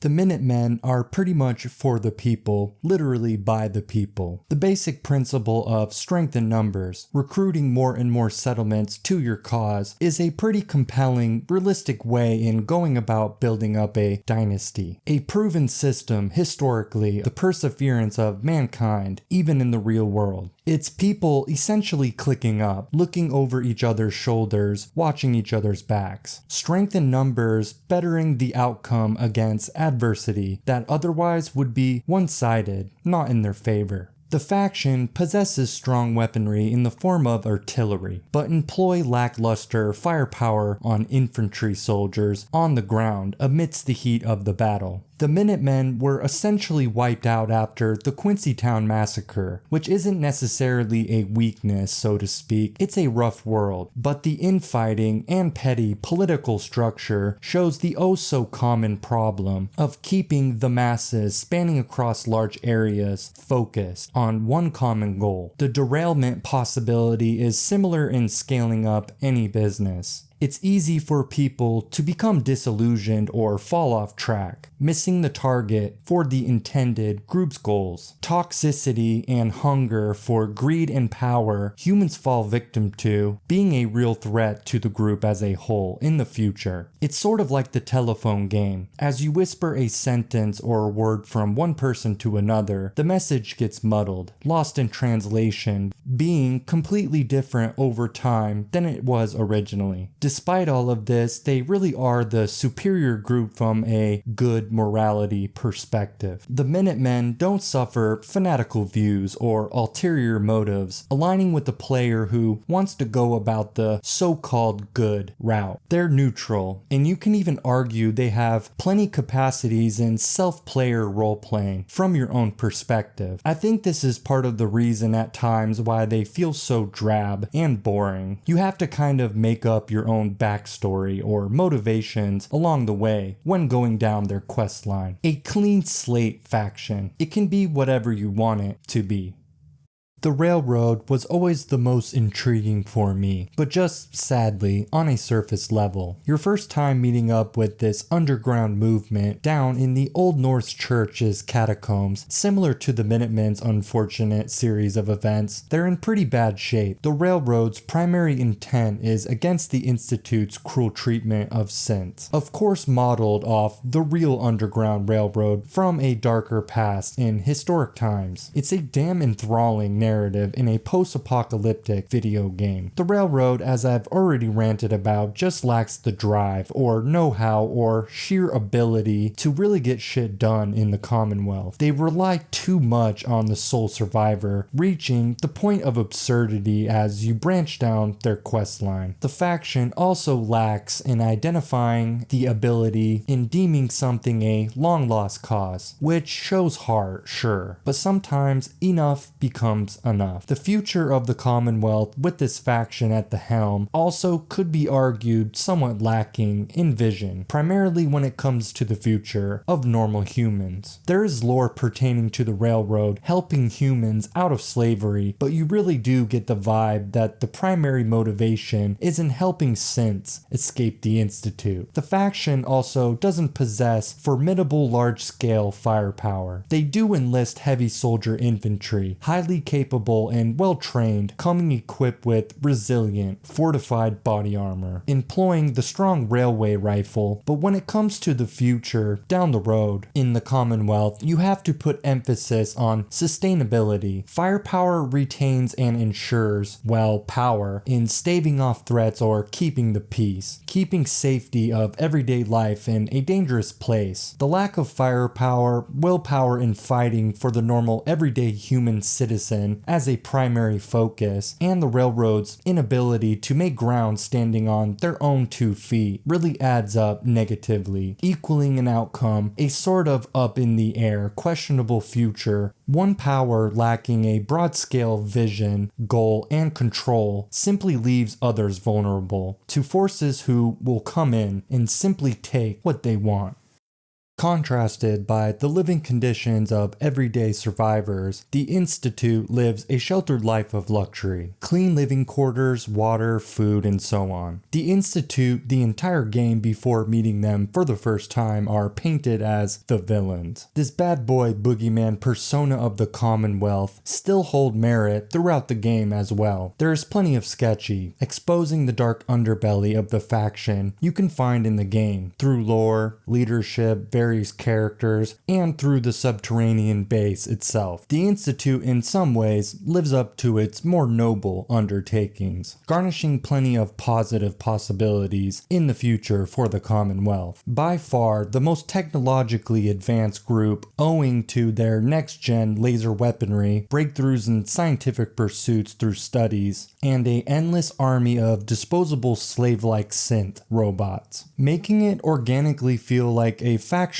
fully competent, able to hold down power, ensuring some form of structure and control, keeping chaos at a minimum, at least in places heavily occupied by the faction, in the interest of preservation for the Institute. The Institute was essentially driven into their self-isolation, hands forced, from the ever threat of violence against less than happy, once positive relationships gone bad. Over time, self-isolation turned the faction's mode of going about things more extreme, a captivating concept that reflects sociality in real life. It's easy to get stir-crazy, stricken by cabin fever if you shut yourself off from the outside world. And some of the mad scientists' idealistic views probably are catalysts to this inclination of antisocial tendencies. Disconnection through seeking refuge from the woes above ground. This also strengthens the us versus them mentality within the group. It fittingly dehumanizes the population living above ground, causing tunnel vision in the Institute's own ranks, cut off from the world's population. A cult-like mentality perpetuated that is really a self-brainwashing mechanism that's so commonly employed, even in many cult groups to this very day, and throughout the past. The Synth Retention Division is a cold, harsh fact that people often wake up from this tunnel vision one day for whatever unknown reason, decide to look left or right, breaking free from the chains of brainwashing oneself, freed from the shackled, one-track mind. Some never end up waking up to look left or right, staying entrapped in the sheepish, herd mentality the higher-ups put into effect, often being brainwashed themselves, utilizing tactics for whatever reason or gain, many times just not knowing anything better. The obvious problem that the Institute has in retaining sense from a consciousness perspective obviously isn't in full grasp within the Institute's technology of psychological understanding, leaving the human brain to be, just as in real life, not fully understood from a scientific or medical approach. The Institute's end goal remaining successful really boils down to an all-encompassing dictatorship-like control. This control is fundamental for the prosperity of the Commonwealth's future, headed by this faction, providing the populace a clean living environment through agricultural advancements and clean drinking water, combating future problematic environmental radiation concerns, ensures endurance. However, the faction would essentially redefine, transform humanity into something completely different, even possibly alien than it currently is. The future of humanity in bestowing this group with power is a hard pill to swallow. Humanity ultimately comes second to the Institute, similar to the Railroad, as science through the betterment of synth design within the group will always reign king. Who's to say this us versus them mentality that's already established within the Institute at this point in the game wouldn't continue this mindset towards the humans above ground? Nothing but a tool, slave mindset the group already views on their own creations. Hell, the Institute already does this towards the Commonwealth's population. Add in the nefarious things the Institute has done in the past and continues to do to this day, creating and releasing super mutants onto the surface through experimentations with the Force Evolutionary Virus, using synth infiltrators as espionage, abducting and killing residents, destroying University Point among other various settlements for whatever reason they see fit, the failing to continue relationships with people above ground despite having all the capacities and resources in doing so. They view their own creations as slaves or tools to justify a means to an end. The list of bad things from a lore perspective against the Institute go on and on and on. Doubts about the Institute coming into power really mirror the aesthetic of their underground base. It's cold, soulless, yet advanced and luxurious. Paradoxical, again, like a lot of the factions in Fallout 4. All really just boils down to your perception, how you envision the factions, who you see fit for leadership.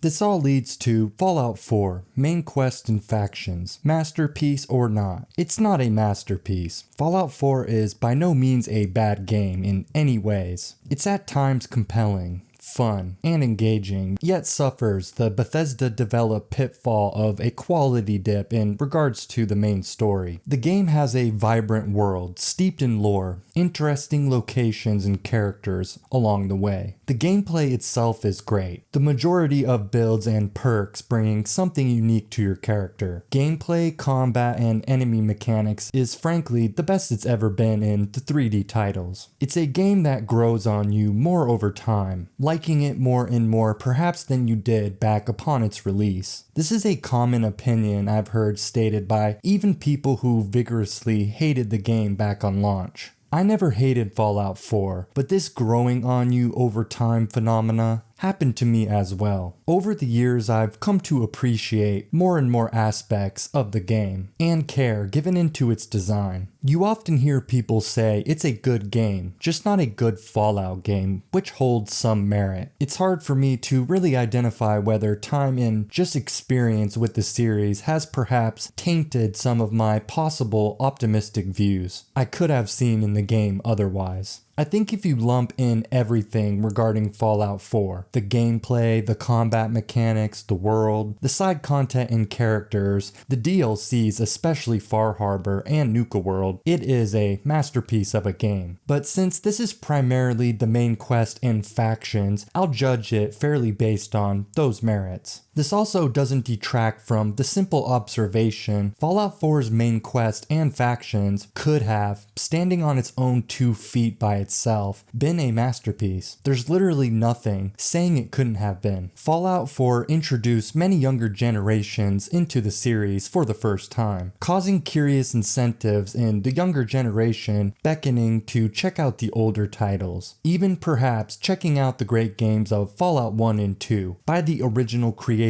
of this epic, amazing series, Interplay Productions. The franchise as a whole always asks the question, at what point, in terms of technological advancements, does progression turn regression? It's something that's so fitting given the world we live in today, becoming more and more connected through technology. Smartphones and computers at this point are basically morphing into an extension of ourselves, mending one with our personalities. It's also fitting for a possibly bleak future we may be heading towards. Warfare erupting in full effect on the world stage at the time of making this video, the festering extremes of all ideals, poisoning every political climate, crime spiking, morality changing. I think looking at games like Fallout should really make us assess and analyze humanity's end goal. Something that always sticks in my gut about the franchise, despite all the carnage and destruction from both the past and present, people never change. It's a simple, obvious thing to see with warning signs of warfare constantly around everyone from a full 360 view. Yet, war never really does change. Shamefully, I admit a large degree of ignoring past atrocities is the truth of how real life is. A famous quote, "Those who do not remember the past are doomed to repeat it." But the truth is, knowledge of the past and personal experiences causing your own memories aren't really synonymous with one another. History, either good or bad, depend on so much social variables. The generation, the culture, the motives, it goes on and on. Things pass, wounds heal, people forget. The next generation wakes up with amnesia, coming out of a brain fog set loose to lead their own existence into the future. To build or destroy, to live and make their own mistakes, suffering their own consequences. Can people really change? Personally, I believe we can change because I've seen it. I've experienced it myself. I think the vast majority of people just don't change. The slogan, "War never changes," really states people on a societal whole can't change. People in power are doomed in repeating the cyclical butterfly effect time and time again. Fallout 4 is a good yet flawed game, and regardless of how you perceive Bethesda personally, they really did breathe life into an amazing series that might have otherwise been lost or forgotten in the passage of time. Fallout 4 and the Fallout games in general, for me, have always been at their best when they ask you difficult questions with no right or wrong answers. It's a shame regarding Fallout 4 in general because I honestly think if Fallout 4 could have really brought home the bacon with the game, it honestly for me would have been the greatest game of all time. Fallout 4 has a strong emphasis on family, trauma, about rebuilding anew after loss from a personal standpoint as well as a societal one. It teaches you to never take a moment of life for granted. The reality is the Grim Reaper is always present. The world you once knew at any given time can drastically shift or morph into something completely different. A game about living in the past or embracing the present. The franchise emphasizes the present the most. The rebuilding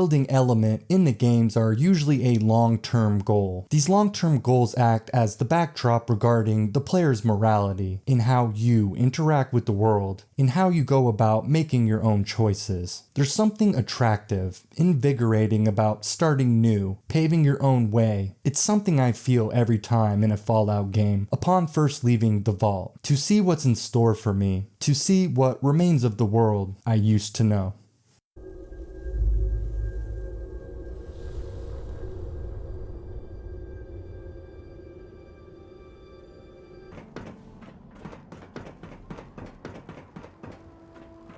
Ad Victoriam, sister.